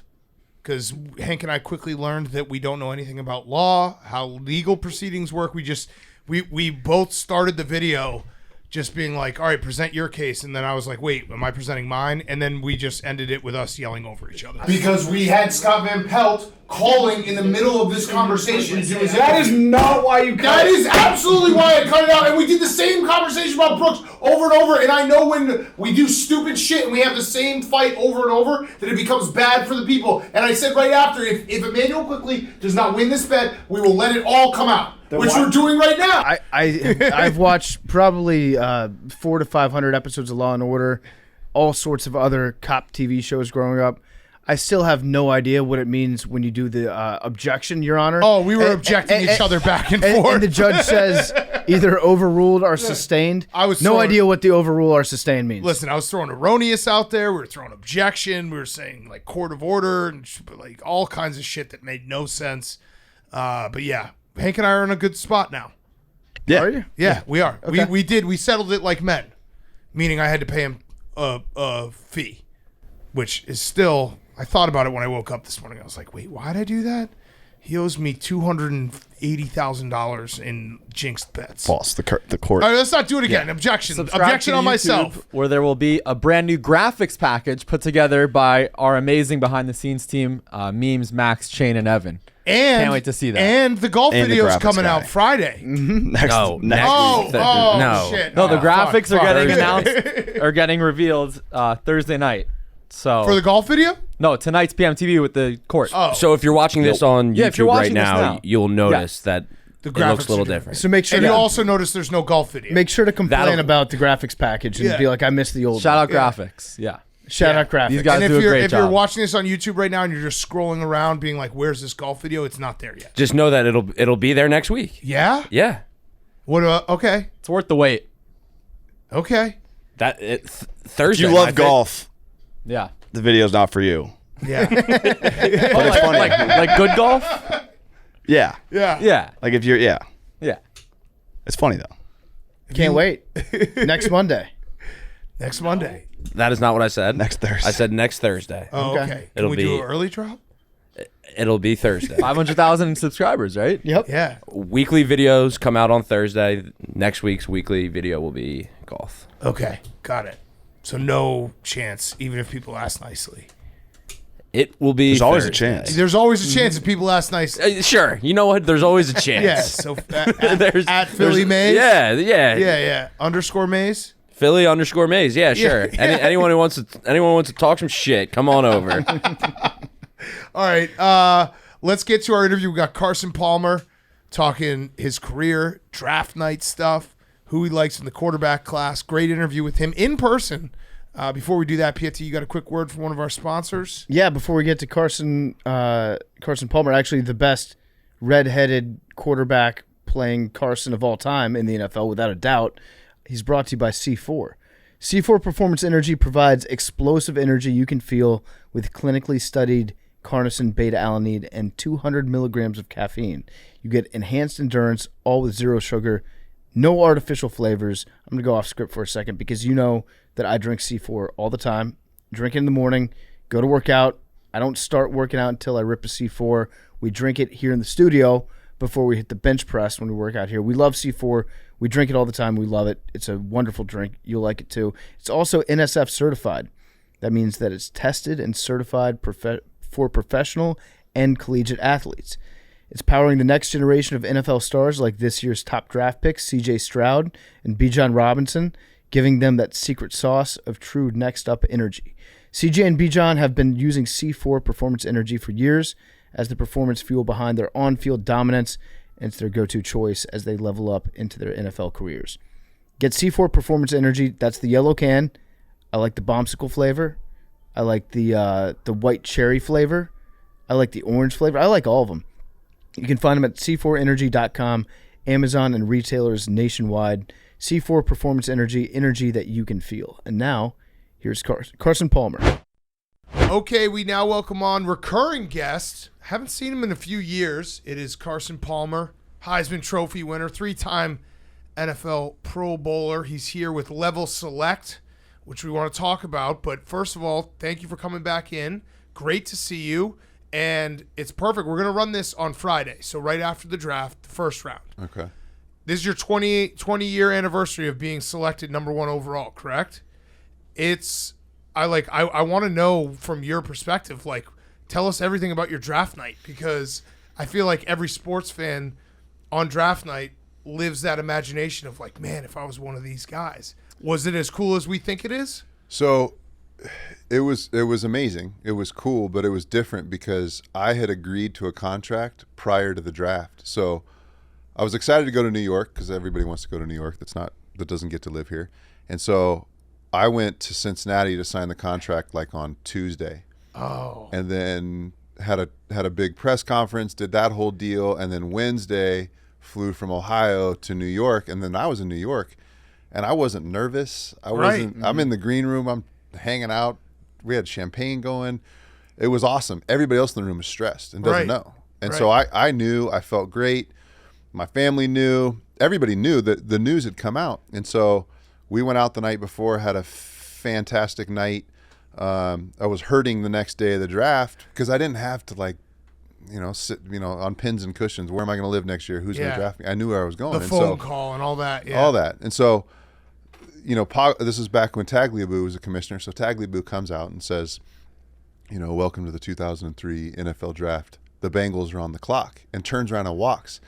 And this is when it was at Radio City Music Hall, and the whole place starts booing because they all knew the Bengals were going to draft me. They want to get to the number 2 pick and let's go, But the production that the NFL does, so Tagliabue leaves, and like the clock starts, and there's like 10 minutes that go by, and everybody in the audience is like, "Let's go, let's get to the number." So they're booing, and I'm kind of hurting from the night before, and so I'm just like, "Let's go, let's get out there." So finally, then Tagliabue comes back out, but the anticipation is something I missed out on. Yeah. I was a little, no doubt, I was blessed and happy and excited to be where I was, but seeing the unknown around the room and everybody else in the room, you don't know. You could be living in Florida, Illinois, you name it. And so I kind of was a little jealous of that, like, oh, where am I going to go? Who's going to draft? What's my new uniform? All those what ifs. Yeah, the sliding door moment. That's like the excitement. Like my life can be totally different if one pick goes a different way. Totally. Everything could be different. And so I missed out on that. But it was an amazing experience. I mean, the funny part from the player's perspective is, you're so excited, you're celebrating, you're high-fiving, and then you come down to reality like, oh, I got to get on a plane and go to this city and prove myself to a new coaching staff, a new fan base. Learn a new it's like the work is just getting really going. Everybody around you is like, we made it. And you're like, no, now I really got to work. I worked my butt off to get here, and now I got to start all over. This is a new business, a new game, new system, all these different things. So it is a little bittersweet, but it's great for your family because they're hyped, they're partying, they're enjoying it. And you're like, hold on, take a step back. I got to fly to wherever you're getting drafted to and really start the work then. Yeah. So go ahead. Did you get your first paycheck before the draft? Like had that deposit hit yet? No. No, because you get a signing bonus, but that doesn't. The day you sign on the dotting line, it's not like all of a sudden you have money in your checking account.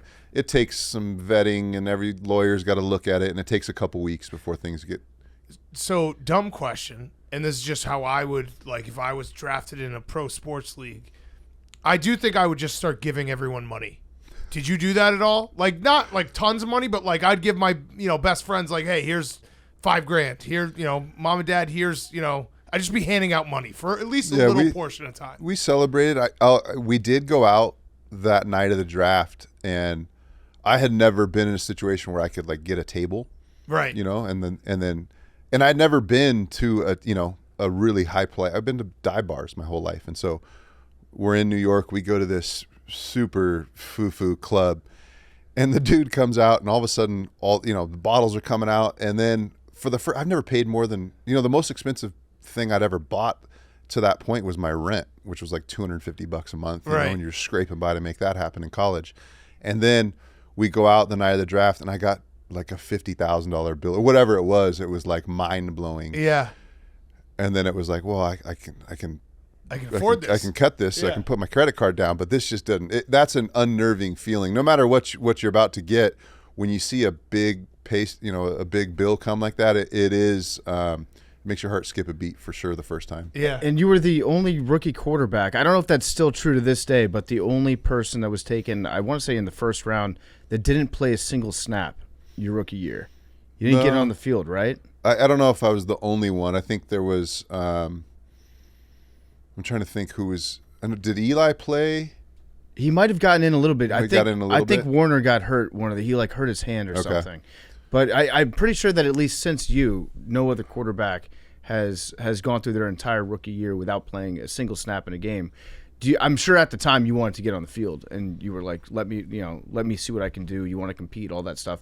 Do you think, because there's a lot of conversation about drafting guys and then letting them develop behind, a cemented starter, all that stuff, do you think that actually not playing your rookie year was good for you in the long run? Or do you still look back and wish that you had gotten in? It was good and bad. It was good to get a chance to not get thrown to the wolves right away and get to kind of learn. And I had John Kitten in front of me, who was a phenomenal mentor, did everything right, showed me, kind of laid the groundwork for me.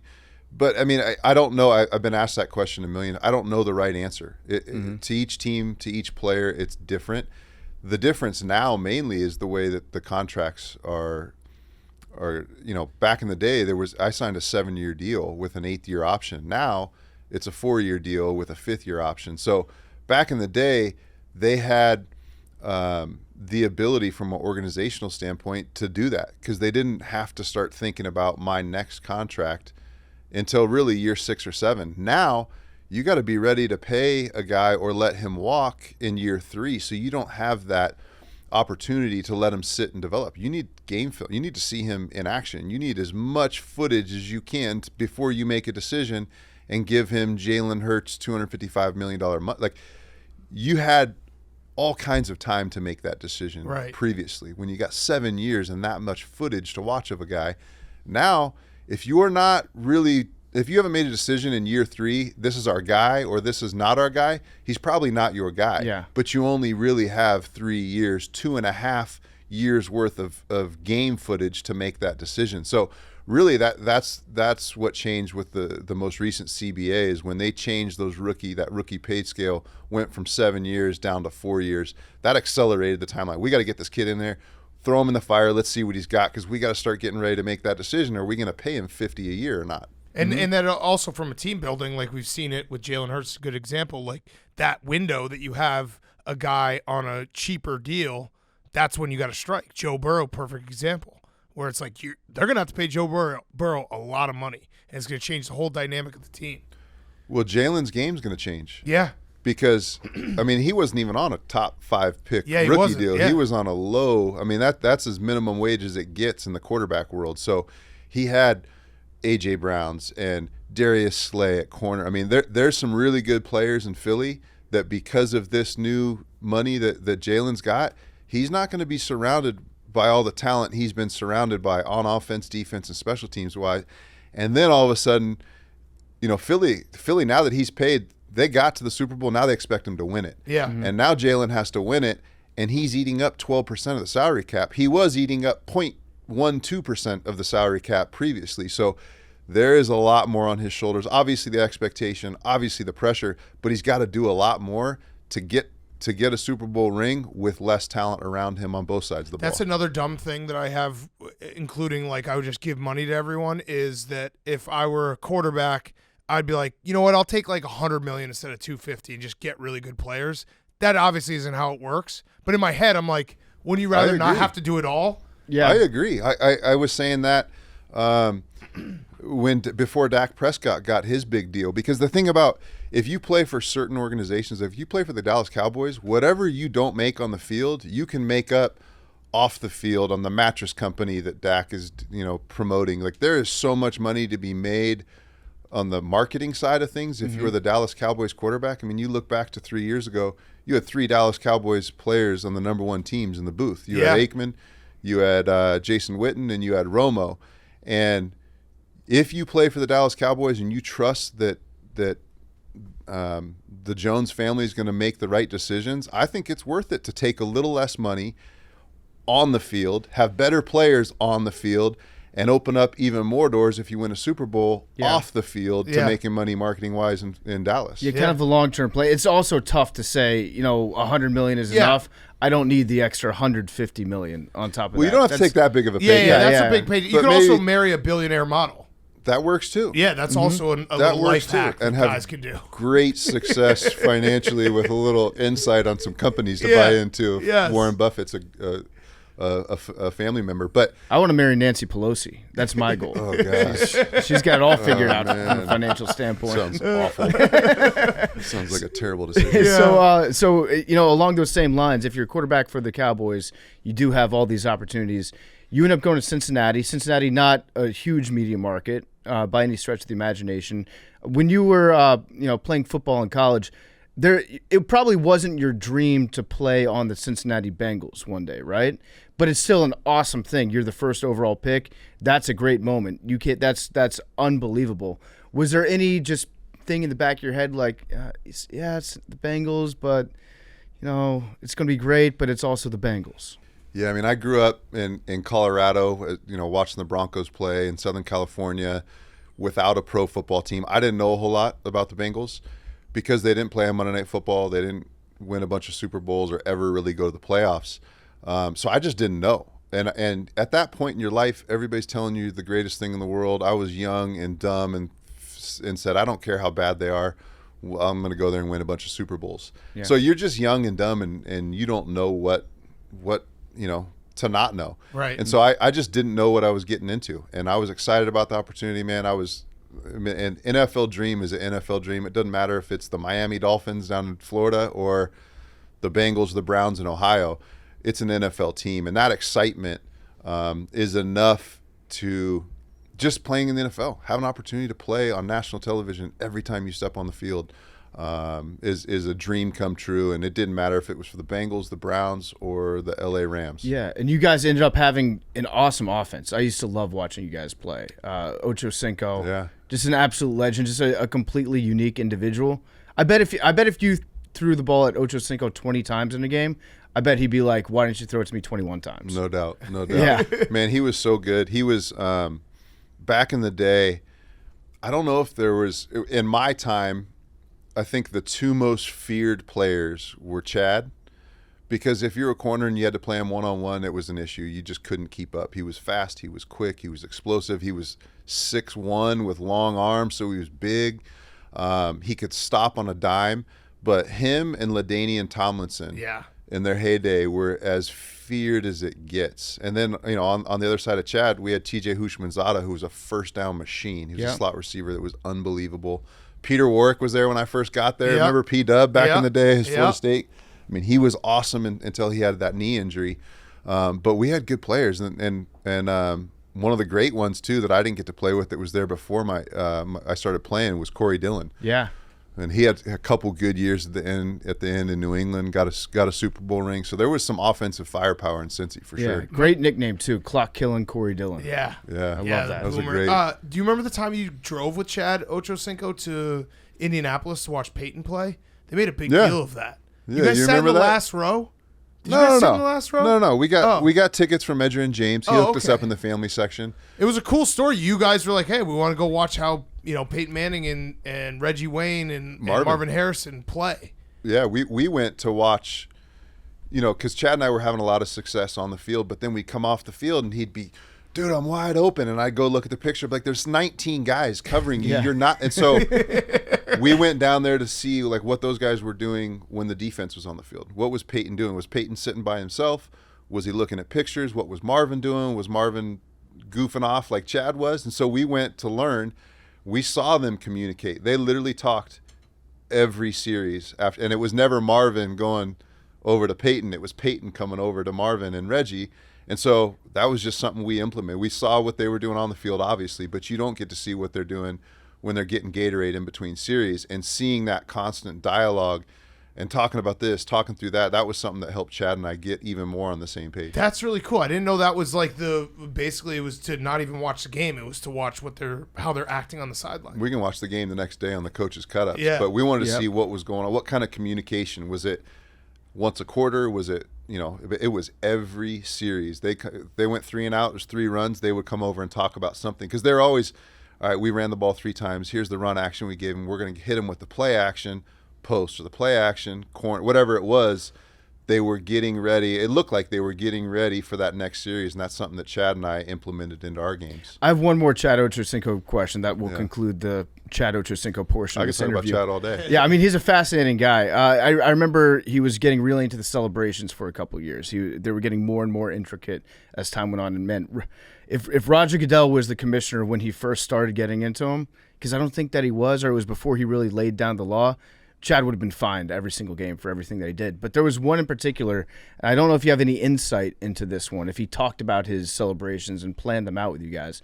But at one point he said that he had a live deer that he had trapped in his garage that he was going to bring out because it was around Christmas time. And so he was going to use the live deer as a prop, like a Santa reindeer in his celebration. We scored a touchdown.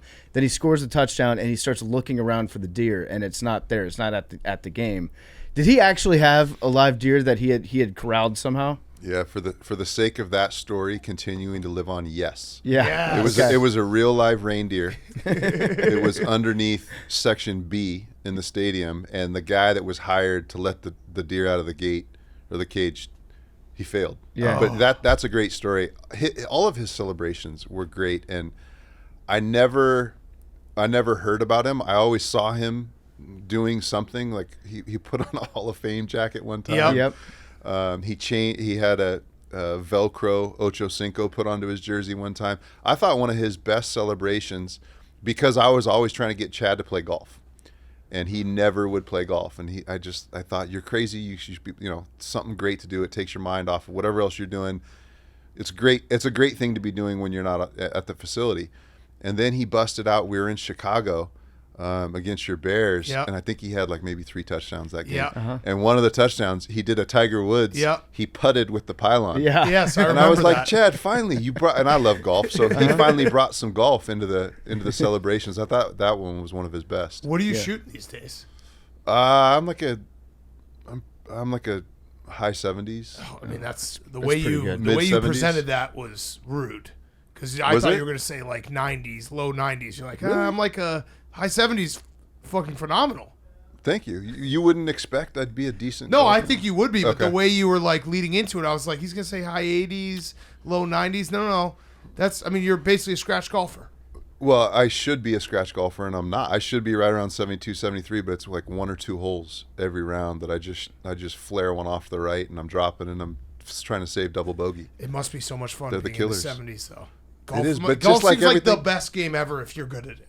It is a great game. If you can consistently Yeah. put a good square club face on the golf ball, Yeah. there's a few feelings that are like that, and they're hard to come by. Yeah. Yeah. All right, so let's talk about this year's draft. So I got to give you credit. Last time we had you on was 5 years ago. You said Josh Allen highest upside. So you called that. Okay. You nailed that. Okay. Do you have a favorite in this year's draft? Also, is your brother working with everyone? Is he working with every quarterback? Every single one. I think there's like 19 quarterbacks. I feel like He's he training works them with all. every quarterback. Even the guys that don't get drafted. No, I think I think it's an interesting year. I think Bryce is going to go number 1, probably to Carolina. He's got some concerns. He's not a big human being. And I know there's been some success of guys that are 5'10" to 6'1" and sub 210. He's definitely in that range, and that is a concern. If he had Will Levis's body, it'd be like done deal, like sign him. Right, like he's Get it done tonight. a once-in-a-generation guy. Yeah. They're just, there's enough question marks around Will. There's enough question marks around Richardson. Hendon in Tennessee, there's enough question marks around him. There just isn't that guy that you go, he's it. And when you see this kind of clustering of quarterbacks that, Bryce has got the best film, Will's got the best, Richardson and Will have the best physique and body style, but the film isn't where it, like Stroud played the best game against played Georgia. great against Georgia, and all of a sudden was super athletic and moving around like you hadn't seen him all career. I just feel like this is that perfect storm to set up for a bunch of guys that are going to get overdrafted. Yeah. There's going to be probably 2 or 3 guys go in the top 7 picks, maybe 10 picks, and we're going to look back and go, man, he was a project. They knew it going into it. They knew he needed more time on tap. Like, he should have been 26th or 38th. But there's going to be some guys in the top 10 that are going to be overdrafted. And I think at the end of the day, if you're Carolina, you want a guy that's going to play week 1, and the guy that's most ready to play in week 1 is Bryce. Yeah. But he's also got the lowest ceiling because he's been coached by the best of the best at Alabama. He's got tons of, repetitions, played against the best, played against probably all first and second round pick team on defense at Alabama, all those off-season workouts and during the season playing against him every day in practice. There's not a ton of upside like there was with Josh 5 years ago. You're getting a finished product. He doesn't need to be coached a ton. He doesn't need to be taught a ton. He needs to learn that system, but you're seeing the peak of his game, playing in the SEC, where these other quarterbacks, you haven't seen Richardson reach his peak yet. Probably Will Levis is the same. But as far as being the most ready to step in week 1, it's Bryce. So along those lines, and I think a lot of, from our perspective, we're fans, we hear the same cliches, like the windows are smaller, the game goes faster. What is the one thing, the transition from college to NFL, that these quarterbacks are going to have to face that doesn't get talked about a lot? Well, the duration of the season. I mean, 17 games that's two college football seasons, if not more, because each one of those hits in your 12 college football games, that guy's coming at you probably at a little bit faster. He probably weighs 10 to 15 pounds more. So the impact your body takes, it's taking now those same impacts and double up those impacts, because you're not just playing 10, 11, 12 games. You're playing 17 plus the 2 in the preseason, hopefully then a couple more in the playoffs. So just that year, I mean, especially these guys went, Bryce played in the college football playoffs, then started training for the draft. Well, no, then he started training for the combine, went through the combine, was traveling all over the country, doing all these visits, going to all these different events, lifting, running, boom, here comes the draft. He goes right from the draft to his city it's just a never-ending season, and then training camp hits in late July, and then really the season starts. They haven't had a mental, emotional break. They've had a little bit of a physical break, but now, they're going into a whole new level of as safe as they've made the game for the quarterback. It is a physical, endurance test, getting from the beginning of training camp in July all the way till the end of December and into January. You're playing a lot more football. You're getting hit a lot more by a lot bigger, faster, stronger guys. That's a great answer, yeah. Yeah, we were talking to Daniel Jeremiah from NFL Network earlier, and he was talking about how quarterbacks are more protected at the NFL level than they are in college. Now, obviously, like you said, you play more games, so there's going to be more wear and tear. Did you notice a difference coming from college to the NFL? And this was obviously before the NFL really started protecting quarterbacks. When you were playing, was there any noticeable difference where you weren't getting hit late as much, you weren't getting roughed? There was an element in college where boys will be boys, let them finish the play, that sort of thing? Yeah, I mean, I think now in today's game, there's a drastic difference between the protection that the quarterback gets in college compared to the NFL. I mean, every time the quarterback gets touched in the NFL, like the camera doesn't even care where the ball went and if he's in the end zone or not. They're seeing what happened to the quarterback. That's a drastic difference. But man, when I first got in the league, it was not that way. I had, you guys remember Sean Big Baby Rogers? Yeah. Yes. Remember how big that dude was? Yes. He played for Cleveland, and we were playing against them at the end of the year. And I ended up on the ground, and he like kind of got pushed, but purposely fell onto me and sat on me. He fell. His butt landed on my chest, and it was the last game of the season. And he dislocated my sternum from my rib cage. That doesn't sound. So I was on my back, and Big Baby lands on me, and I felt like the top of my chest touched my spine. And so, Oh my God. and I watched it afterwards, and it happened like 8 seconds after the play. I was still on the ground. There was still somebody, and he just comes falling and lumbering and just puts all 300 and whatever right on my chest. And now, if that happened, he's fined, Arrested. 15-yard penalty, Yeah. and probably put in jail. Yeah. But back in the day, it just happened all the time. Like, you'd be on the ground, and I learned from that. It was one of my first couple of years. I learned from that I don't care if the whistle's blown, you're always protecting. You know, you put your hand down and somebody 300-pounder steps on your hand and breaks your fingers. That can happen easy. And you used to always do that after the play. Now, people are scared to death. You see during the play, they haven't even blown the whistle yet. There's guys hitting the quarterback with their hands up. Yeah. Yeah. It wasn't like that. Yeah. Yeah, It wasn't like that. We saw with Tua, he's training with a jiu-jitsu guy in the offseason to learn how to fall correctly, how to fall without getting himself injured. Did you have to figure out like how to get tackled to minimize the impact? I think if you're trying to figure out how to fall correctly at 24 in year 3 in the NFL, that's a problem. Yeah. You learn how to absorb hits in junior high and high school, and like if you're trying to figure it out and trying to perfect that part of the game in year 2, 3, 4 in the NFL, you're probably going to be getting hurt a lot. That's something you learn that. You just need repetitions. The quarterback position is just time on task. How many repetitions can I get in games, in practices? And in those games, you learn how to absorb. If I'm falling down to the right, I'll always use my left hand to absorb some of the blow so it all doesn't go on my AC joint of my throwing shoulder. That's not something you want to try to be learned during your NFL days. You want to learn that in high school. That's a good point, because if you're a quarterback that's learning and trying to apply this new skill, you don't want your quarterback consciously thinking to himself during plays, how am I going to fall right now? No. That's something that you need to have subconsciously already built into your system. That's a skill you already want built up and perfected by the time you're leaving college Yeah. at the latest. So perfect segue. Pain, level select. So it's plant-based pain relief. Can you Yes. explain it? I'm an idiot. What does that mean? I see plant-based. I'm like, ooh, not me. I'm not a vegan. Healthy. I'm not a vegan either. Even though this is not even Thankfully. something you eat, but it's No, still, don't eat it. Yeah, Definitely do not don't eat it. Do not Definitely, eat it. disclaimer, don't eat Level Select OTC. So it's, you can spray it on, you can roll it on. There's lotion. There's a ton of different applicants. I've got knee surgeries, hand surgeries, neck, all kinds of different stuff, aches and pains. It's not something I eat. It's something that you just, like a lotion, you rub on a inflamed or an irritant area or area you've got pain, and it is phenomenal. It takes away that. It doesn't fix it. If you got something, I got a hip that needs to be replaced. It doesn't magically repair my hip, but man, it takes that edge, that pain, that ache out.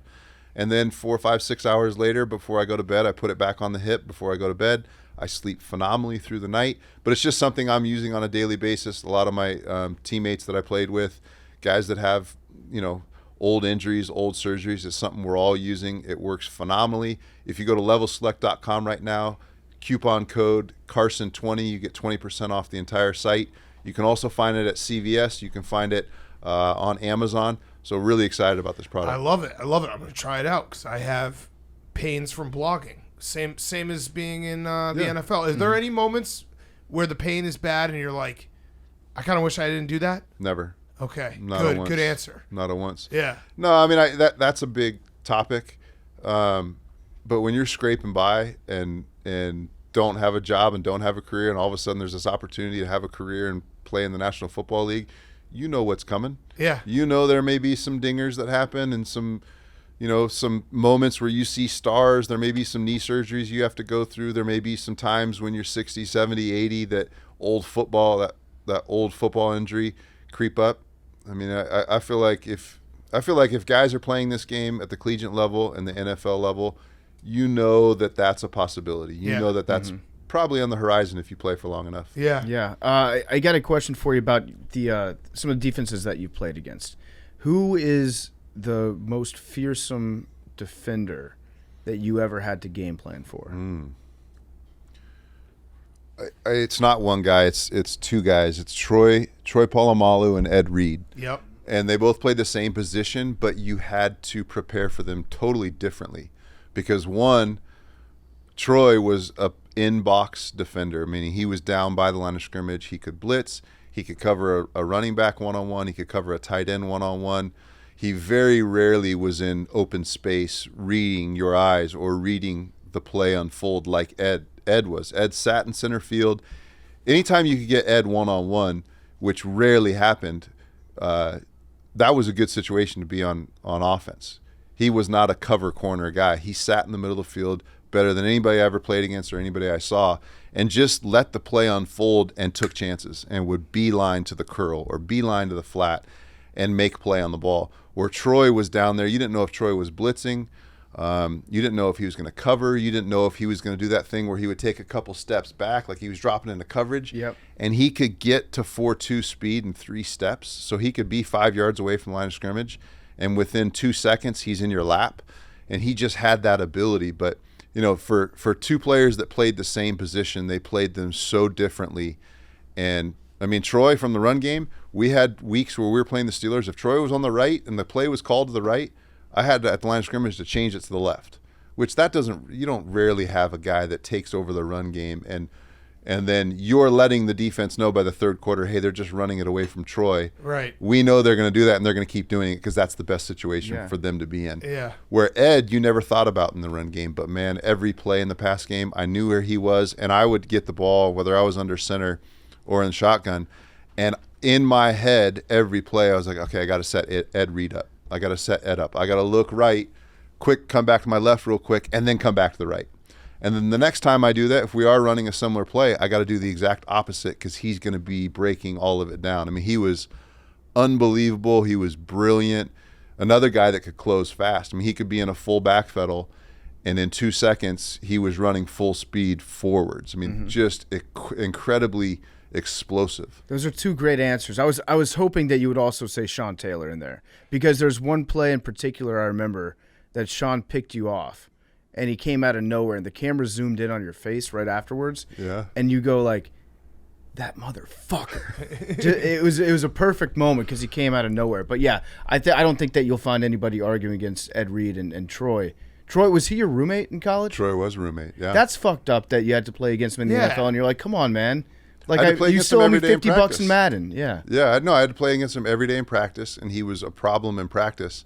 And then, of course, he gets drafted to the same division, same conference. Would he ever Same say year. anything to you after a big hit? Not a word. Not like, hey, Not a word. we were roommates? No, he in fact, my first game starting, we were in Pittsburgh.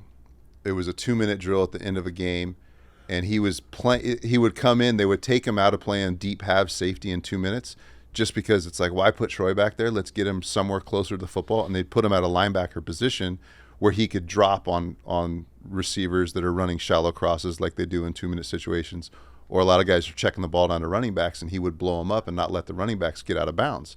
So the clock would keep going. And so, anyways, it's my first game. We're at Pittsburgh. We're starting a drive, and I throw a ball, gets tipped to the line of scrimmage. Sure enough, Troy picks me off for the first time in our NFL careers. And I start backpedaling, and I'm looking for him, and I can't find him because he's not a 6'5" safety. He's like a 5'8" safety. And I don't see him, and all of a sudden, like, I'm backing up. I'm damn near on the goal line, my own goal line. And I see through, like, all of a sudden these jerseys spread out, and here comes Troy, and he's coming right at me, and he lowers his head and puts it right on my AC joint on the goal line and ran me over for a touchdown. And my shoulder has never been the same, and that was my first year playing in the National Football League. Did he I'm ever still feeling Troy. apologize? No, he never said anything. Damn. He was too nice. And then it made you mad because you're like, damn it, Troy. And he comes up, hey, how's the family? Troy. Dude, I can't move my arm. Messed I'm up. watching the highlight right now. And, I'm waiting for you to get hit. This sucks to know that he's It's coming. Yeah. It's coming. This is so funny. He was so goddamn good. He was and so the good. hair and everything. Yeah. Has he run just me over bullied yet? you over. Well, you kind of went for him. Yeah, You I had kinda- to. Yeah. I had to. On the goal line. I know. You could have made a business decision. I there. could have. Yeah. I was too young. He was basically in there. Yeah. Yeah. Is USC back? Yeah. USC's back. Do you guys have like a quarterbacks like text chain? Like all the quarterbacks over the years and like add Caleb no. Williams being like, hey buddy. No, it's we've got a text chain, but it's not all quarterbacks. It's all positions. Okay. But proud Trojans. Yeah. Proud 'Cause, Trojans. I mean, Caleb is incredible. So much fun to watch. He'd be the first pick in this year's draft if Yeah. he could come out. Yeah. Without there's not a clear cut. If he was in this draft, it would be Caleb Williams and then everybody else. He's that good. Yeah. He's phenomenal. Who would you say is the best? The best USC quarterback of, let's say, like going back to you. The best to come out since me? Yeah. You can include yourself too. Oh well, I take me. Okay. Yeah. Good answer. Good answer. Yeah. How There's awesome? been some draft picks though. Yeah. Yeah. There weren't for a long time, but I mean, Sanchez, Leinart, Matt Castle. Yep. He wasn't a draft pick, Yep. but he was a quarterback Did at John SC. David Booty get drafted? He might have. Booty Yeah. was a good player. It's a There were great some name. good, great name. Yeah. Good player. There's been some good quarterbacks at SC, and I think now that Caleb, that success, the fact that Lincoln's there, the fact that Lincoln everywhere he goes, he coaches a guy that wins a Heisman. I think SC is going to continuously get the top 1, 2, and 3 quarterbacks Yeah. out of each high school class. How They awesome should. was it just being like a Heisman winning quarterback on campus at USC? It was good. Yeah. I bet it was. It was good. Those were the days. Yeah. That's a like long the time ago. besides the fact that there was no name, image, and likeness back then. So you probably you would have cleaned up. No, man. USC definitely never paid any of their players under the I table. never got paid. Oh, really? Troy and I lived in a 4-bedroom house in the hood on the wrong side of Adams Boulevard. We had rats, spiders. There was a 4-bedroom house. There was 8 dudes in there, and we were paying like a majority of our stipend because rent's expensive in California and LA. But now, man, Caleb is living like, the life. Must be nice. I mean, it's got to be good. Yeah. He's probably living like over there by Staples Center in one of those high rises. I it's feel so like much fun. being a USC quarterback who is, obviously big man on campus, that's probably the coolest situation you can be in college football. It's pretty good. I mean, I obviously can't compare it to being in, Baton Rouge where it's like LSU and only LSU, or Tuscaloosa where it's just that's all you got. There's a ton of Oregon grads, there's a ton of UCLA grads, but USC having that tradition, playing at the Coliseum, all the national championships, all the Hall of Famers that have come out of that program, it's pretty good in LA. And now you've got, if you're a quarterback, you're playing for Lincoln. I mean, he's going to get you 25 touchdowns. You probably have to throw another 20 on your own, but he's going to get you 20 of them. Screens, script dumping up, the yeah. ball off. I could throw 20 touchdowns. You could throw 20 in Lincoln's Yes, system. yes. But man, now, I mean, you've got history, you've got tradition. You're going, and now I can't wait. I mean, going to the big house, going to the shoe. Yeah, you're Big Ten now. Ohio State Welcome to the coming to Thunderdome. LA. I mean, You guys play pussy football. The USC's find going out. to get just run over. we'll find out. You're going to have to go to Piscataway in New Jersey in like late Oh, yeah. November. Schiano's licking his chops. Man. Yeah, That's not going to fly. that's a lose-lose game, right? Like Yeah. you should win. Oh, yeah. But Yeah. you could lose. Oh, listen. It's just a lose-lose. There's a few of those in the Big Ten schedule where it's like, if you lose to Rutgers, it's like very embarrassing, but Yeah. every now and then they kind of pop up. Rutgers, they're salty. Yeah, They're good on exact- defense. yes. They run the ball. They're physical. Like there are some games in the Big Ten you don't want on your Yeah. schedule, but they're going to be on your schedule. But I mean, I can't. SC Ohio State, SC Michigan, SC Penn State, like You could throw in Wisconsin. That's Wisconsin, fine. Yeah. big We're house. gonna I run mean, the ball down your fucking throat. yeah, but you can't throw it.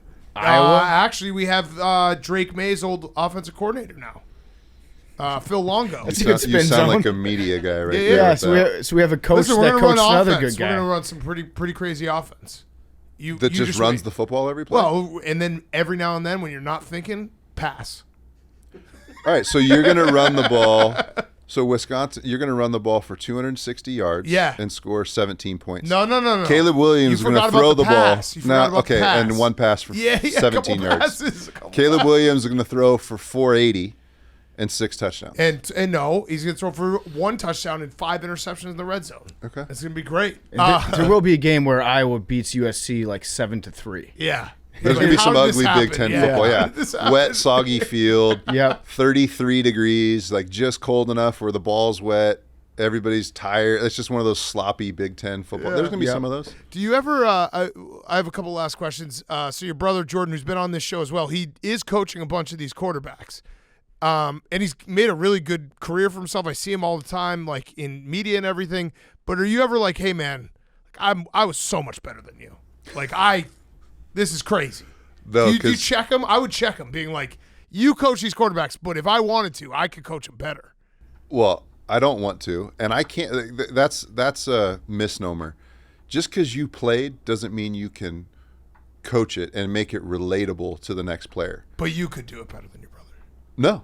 Yeah. He's a phenomenal coach. He coaches I have a 14-year-old up-and-coming quarterback. Oh, really? I'm not coaching him. No. Oh. I can't. Just because you can play doesn't mean you can, like, everybody assumes, well, Tiger Woods would be the best golf coach in the world. He's probably a terrible golf coach because he probably looks at everything. Charlie Woods pretty good. Charlie Woods is awesome. Pretty good. Charlie Woods He's next. he's got a up. gift. No, he's next But up. No, Charlie's put in a lot of work. He's next He's up. put in a lot of work, Yeah. but you could put any coach that is halfway decent no. with Charlie, and he'd probably be pretty good because it's in Okay, his all right, DNA. yeah, no, I agree with that. We found out that Charlie Woods listens to the show, so we just, anytime his name Shout comes out up, we're Charlie. like, Charlie, dude. Shout out Charlie. We'll Can't be your wait. uncles if you want. I can't wait. It Not looks like creepy, though. Tiger. It looks like we can't really root for Tiger. I mean, he's my favorite golfer ever, but I love the fact that there's another Woods coming up, and I get to watch. Yeah, him, my favorite hopefully. golfer ever is Charlie Woods. For sure. Right. Yeah, he hasn't done anything. You're on the yet. bandwagon early. Oh, yeah. No, we are. No We're pressure. Some may say a little too early. No, it's never too early. Like 14 years old. we're just gassing them up. You Yeah. know? Never Like, too that's early. what bros Gassing do. our boys up. I love it. I love it. All right, so I have one last question. Rhoback question, RHOBACK.com.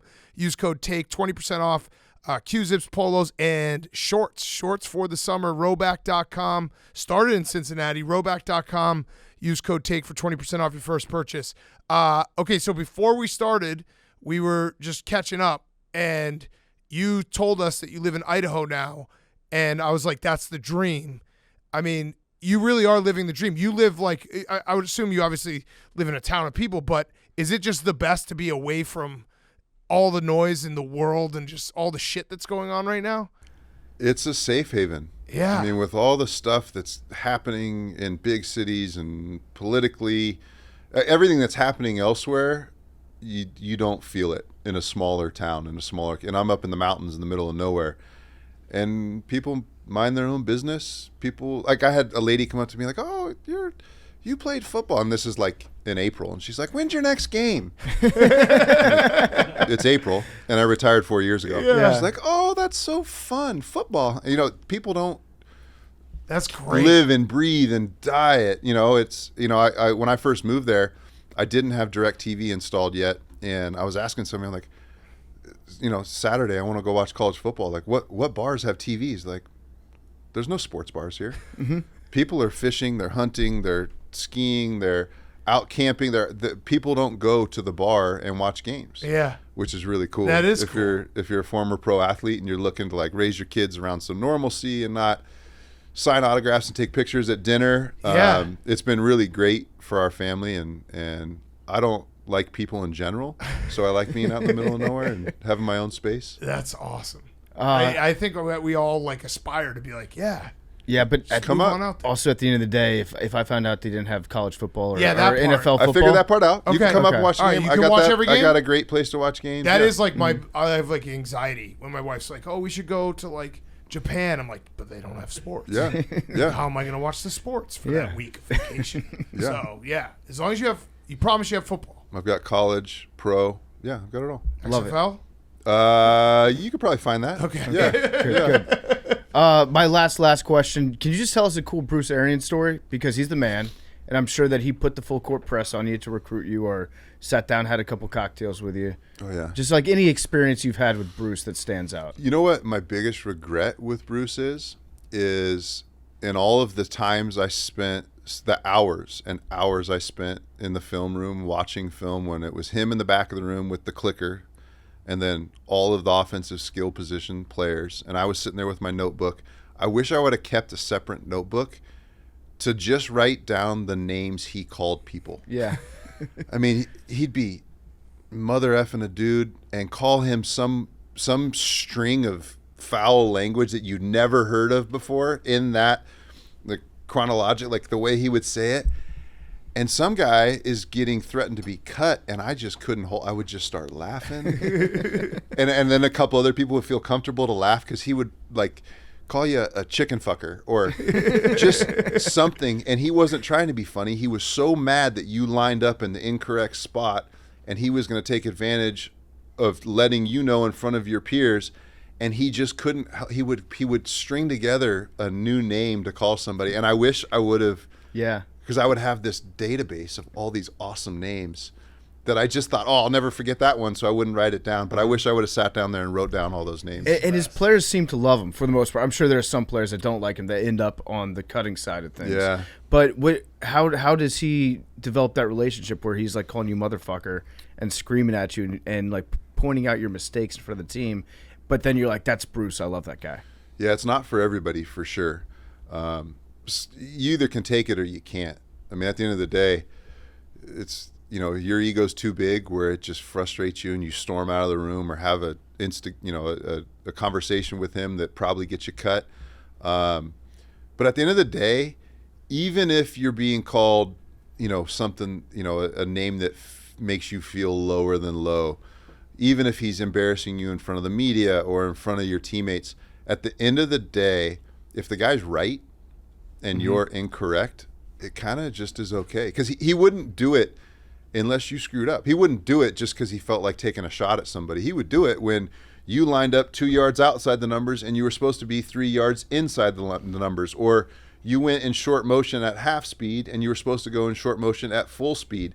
So when you're getting MF'd up and down and berated and you're wrong, it kind of, in the NFL locker room, it's okay. Yeah. If he's wrong and he doesn't say, hey, my bad, I yelled at you on the field, but now I'm watching this on the film and you ran a curl and I thought you ran a corner, but he was never wrong. Yeah. So he got on you, he was hard on you, but it's because you deserved it, so it was okay. And Gotcha. it didn't linger in guys, it didn't fester in guys and become a bigger issue later. I would just love to see him call Tom Brady a dumb motherfucker in the film room and just see Oh, how that he's- relationship 100%. No, he's done it tons of times, and dumb motherfucker is the best of the best of things he could call Yeah, you. he's complimenting you. Yeah. All right. Well, Carson, thanks so much for stopping by again, man. Everyone check out Level Select. I'm going to buy some. Carson 20 if you want 20% off.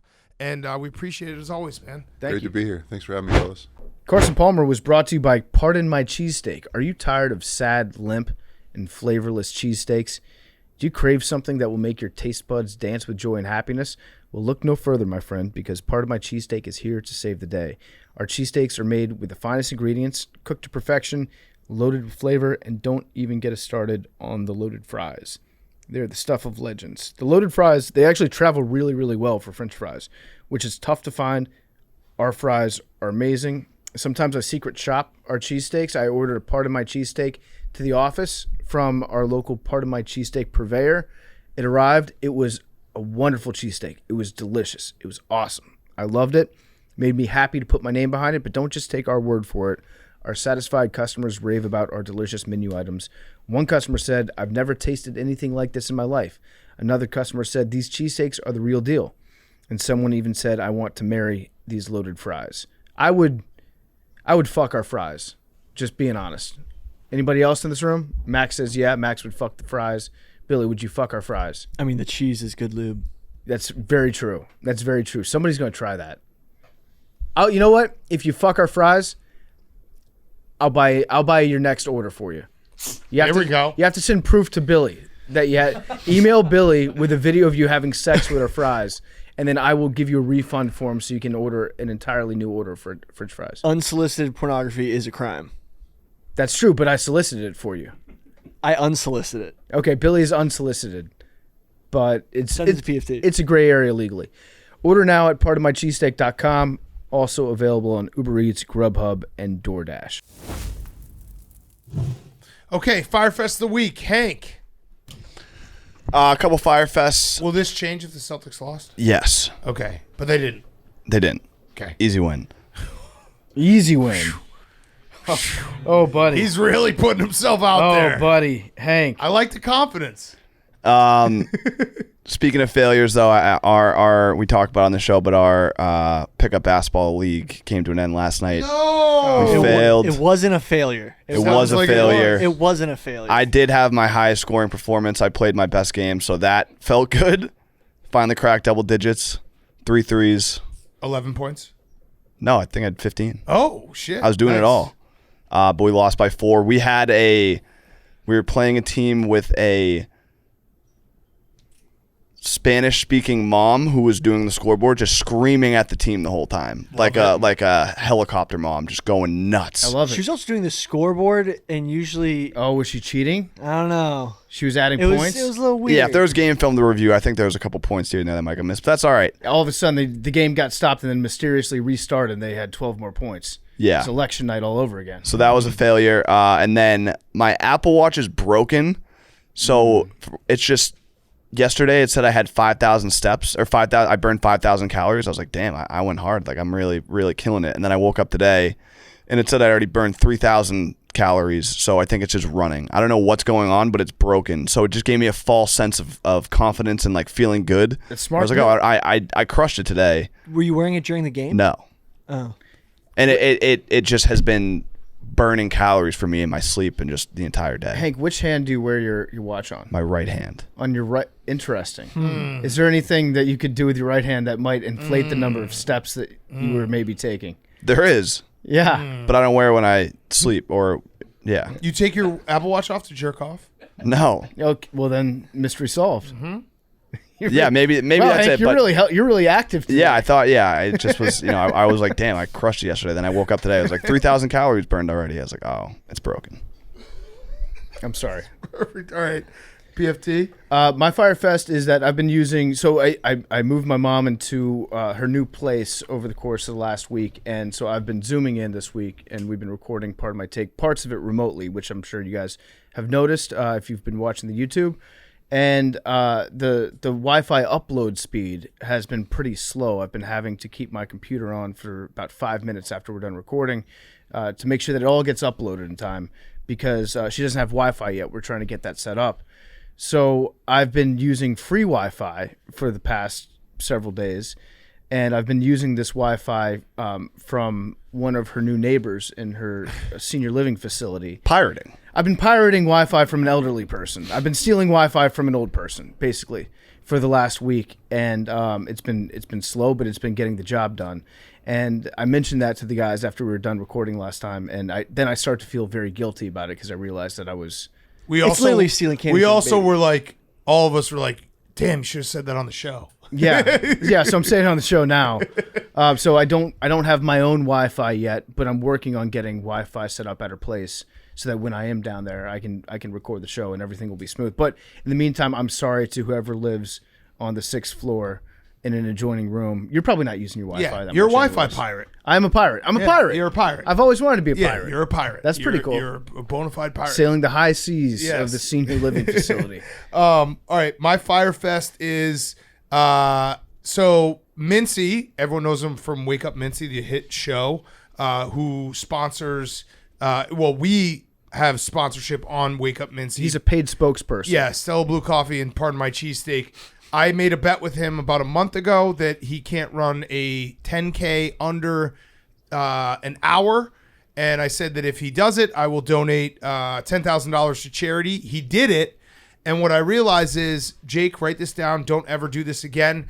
When you make someone a bet for charity that they can't do something and then they do it, you become the ultimate loser, because not only do people like, haha, you were wrong, then they also don't say like, good job on the charity. Yeah, you get no credit for No that credit whatsoever. at all. And also he kind of weaseled and got me to up to $12,000, but I donated it, and like everyone was like, you're an idiot for doubting him. And I was like, wait, but I just donated money to charity. So you don't get anything, except the kids got something. They got the money. But Jake, don't tell me never to do that again. I had the theory that you can bet someone. Donate to charity? No, bet someone. And my theory was working for a while. Where it was like, I can bet him to do this. He won't do it. And then like I look like a hero for saying I would have donated to charity. Yeah, well, Then he did it. I had to donate, which I'm happy to do, but I also was getting like dragged for doubting him. but also if he runs it the second time and he doesn't accomplish it, then I still have to do it. you still have to do it Give it because charity. otherwise, like, how many kids out there could yeah. you would have killed kids, Right. I'd rather just give to charity and not also become a loser doing Yeah. so. I have an idea. What?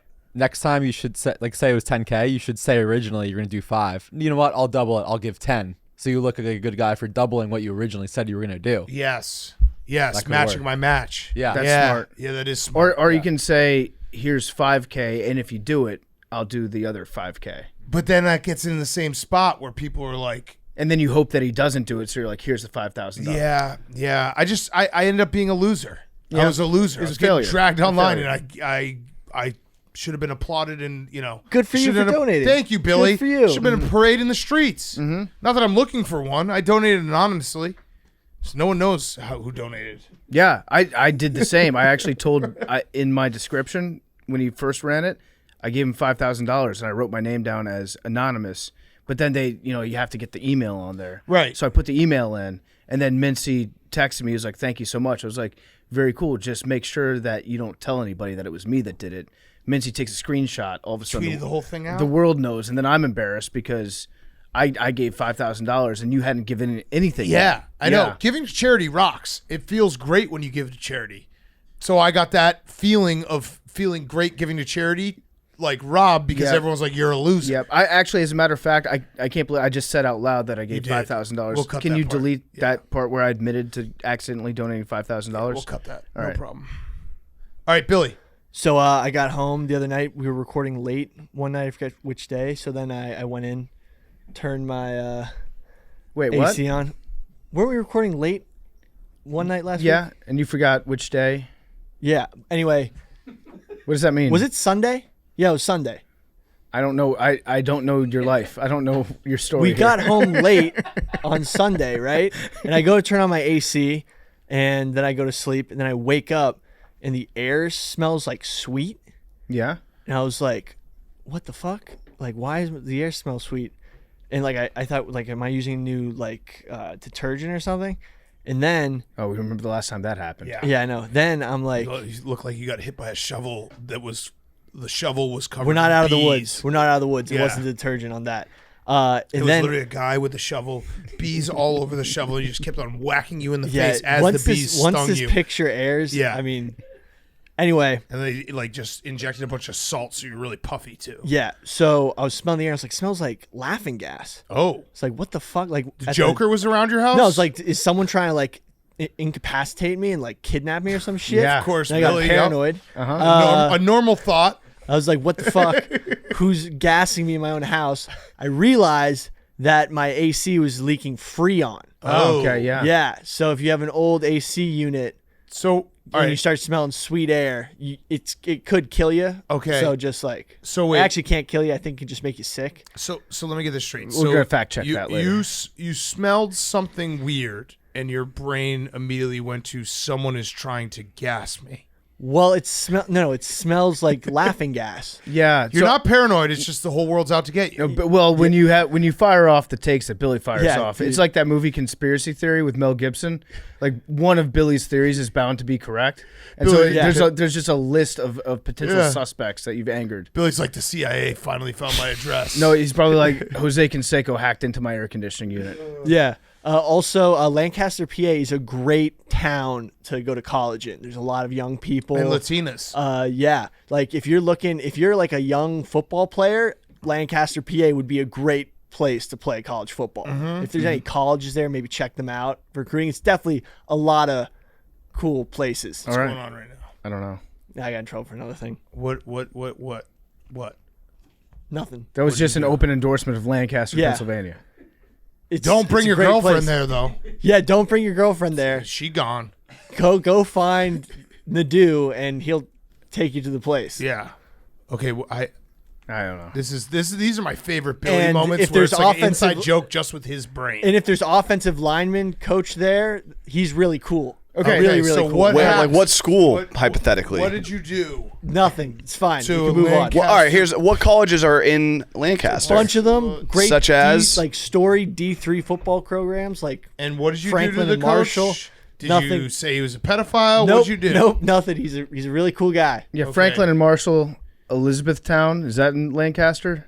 Yeah, Pennsylvania College of Health and Science. Just a Miller- really great Millersville- program. So what did you do? Miller's Billy? University? Just tell us what you did. I smear. Let's say you're a college football coach. You want to recruit kids to Lancaster, Pennsylvania. Yeah. It's a really cool place. What did you do? All right, show of hands out there. Anybody that's listening, I'm going to cut Billy off from the story because it's another classic Billy story where it's not going to resolve anything and he's just going to talk himself into more trouble. But just show of hands, if you understand what Billy's getting at, just reply to us, I get it. If you don't get it, just reply, I don't understand what Billy's talking about. We'll see. There's probably 5 people out there that get this. One of them being the coach, probably, Yeah. and that's probably it. I got him a little in trouble at his job. What did you do? He's my friend. And what did you do? I made Lancaster, Pennsylvania sound bad. Did you just call it land cancer? You just made it worse. It is bad. Anyway, it's a really great program. Okay. Very And good, Latinas. good Firefest, Billy. Yeah. Don't forget the Latinas. Jake. What are you talking about with Latinas? That's the dude's like Lancaster, PA's got the best Latinas. I don't have It's time. like, really? In the middle of Pennsylvania? Sure. I feel bad about this one. Yesterday I went to the park to play pickleball, That's tough to say. It's scary. Yeah. and Did you bring protection, just in case? Is that No. like the Rucker Park of Are pickleball? you one of the people that take up the basketball courts with pickleball courts? no. Yeah, that was a good no from Jake. You knew the no was just brewing it. Yeah. All right. And I was playing against this lady, and I was up in the net. Oh, no. And I slammed Wait, it. this is and a hit her random head. lady that you met? You're just playing pickup games with old ladies? They're good. They can play. You just so show up. awesome. You put your That's so paddle in a awesome. line, and then the next 4 people up, they just That's go in a so line. awesome. How I hit old? a lady. She was probably in like 30s or 40s. Was she hot? This is an impossible question to answer. No, what'd she look No, like? it's pretty easy to answer. Was she hot? It's either the bonk list or No. I'm rude. Nope. We'll never know who this woman is. No. You fucking bashing ugly chicks face No. in? No. Did you make her? Hit Did the it hit her top in of her head. I felt really bad, and I was kind of rattled. Did at least like make her nose look better? No, she didn't get hurt. Did you win? Yeah. Okay. If she was being horny, you could just said you bonked her. Yeah. Yeah. So Literally. I felt bad, but That is so funny that you go and just fucking hustle old ladies for pickleball glory. no, I'm telling Noises and all. you, age, Yeah. age, Yeah. and How much did you guys play for? nothing. Age is not a thing in pickleball. Like, if you're good, you're good. You can hang. Yeah. I'm pretty sure though you'd rather be like 25 than 70. Fair, but in tennis, you can't really make that comparison in terms of playing on the same court. How It do evens you out in how do pickleball. you like I know the rules now about that. okay, so I'm at the pickleball court. Yeah. I'm a 60-year-old lady. Yeah. You walk up, how do you start the proposition of playing?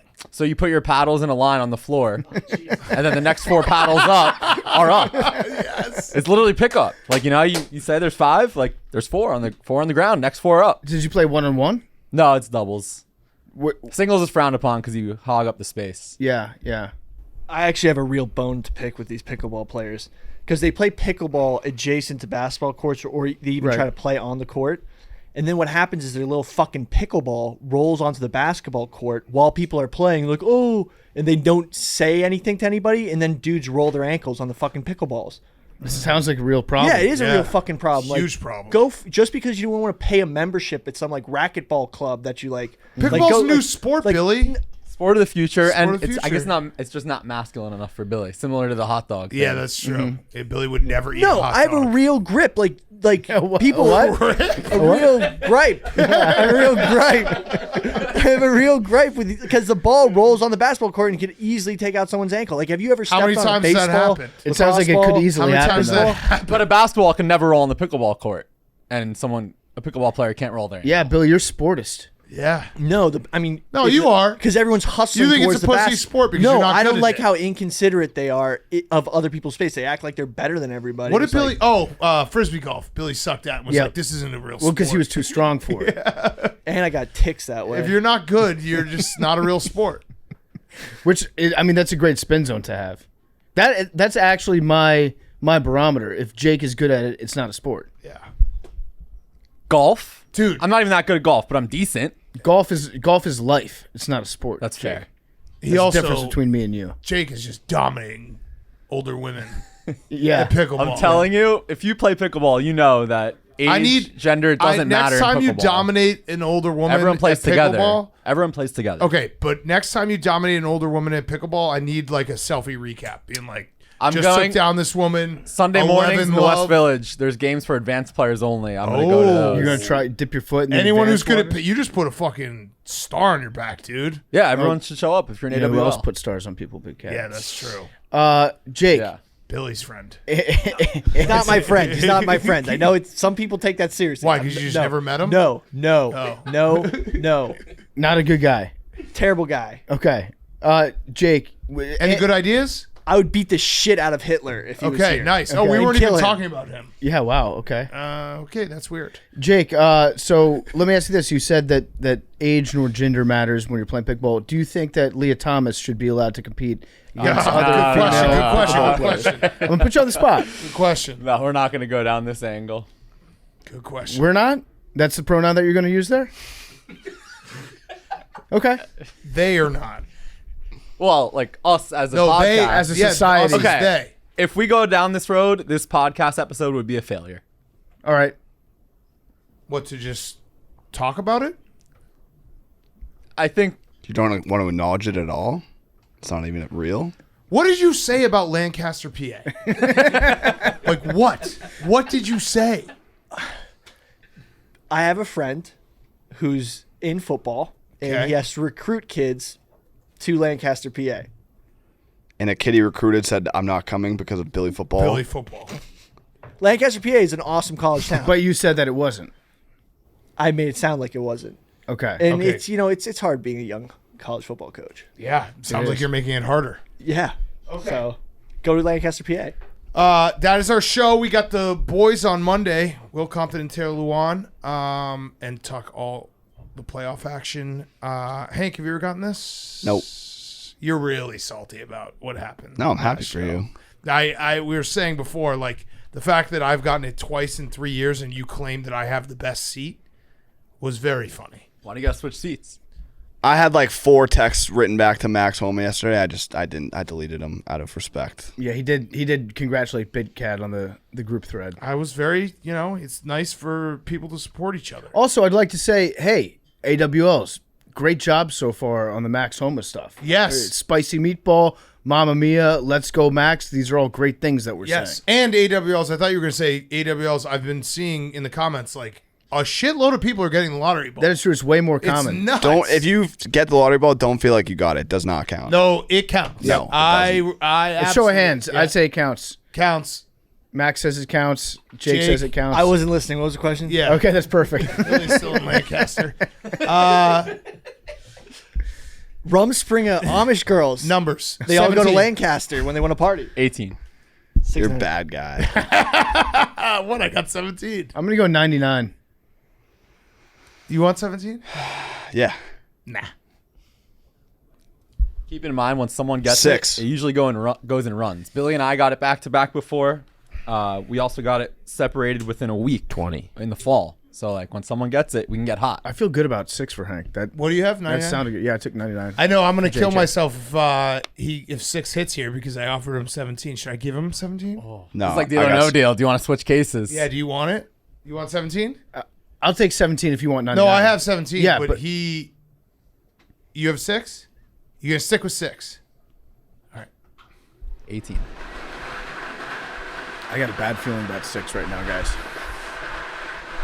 bad feeling. 63.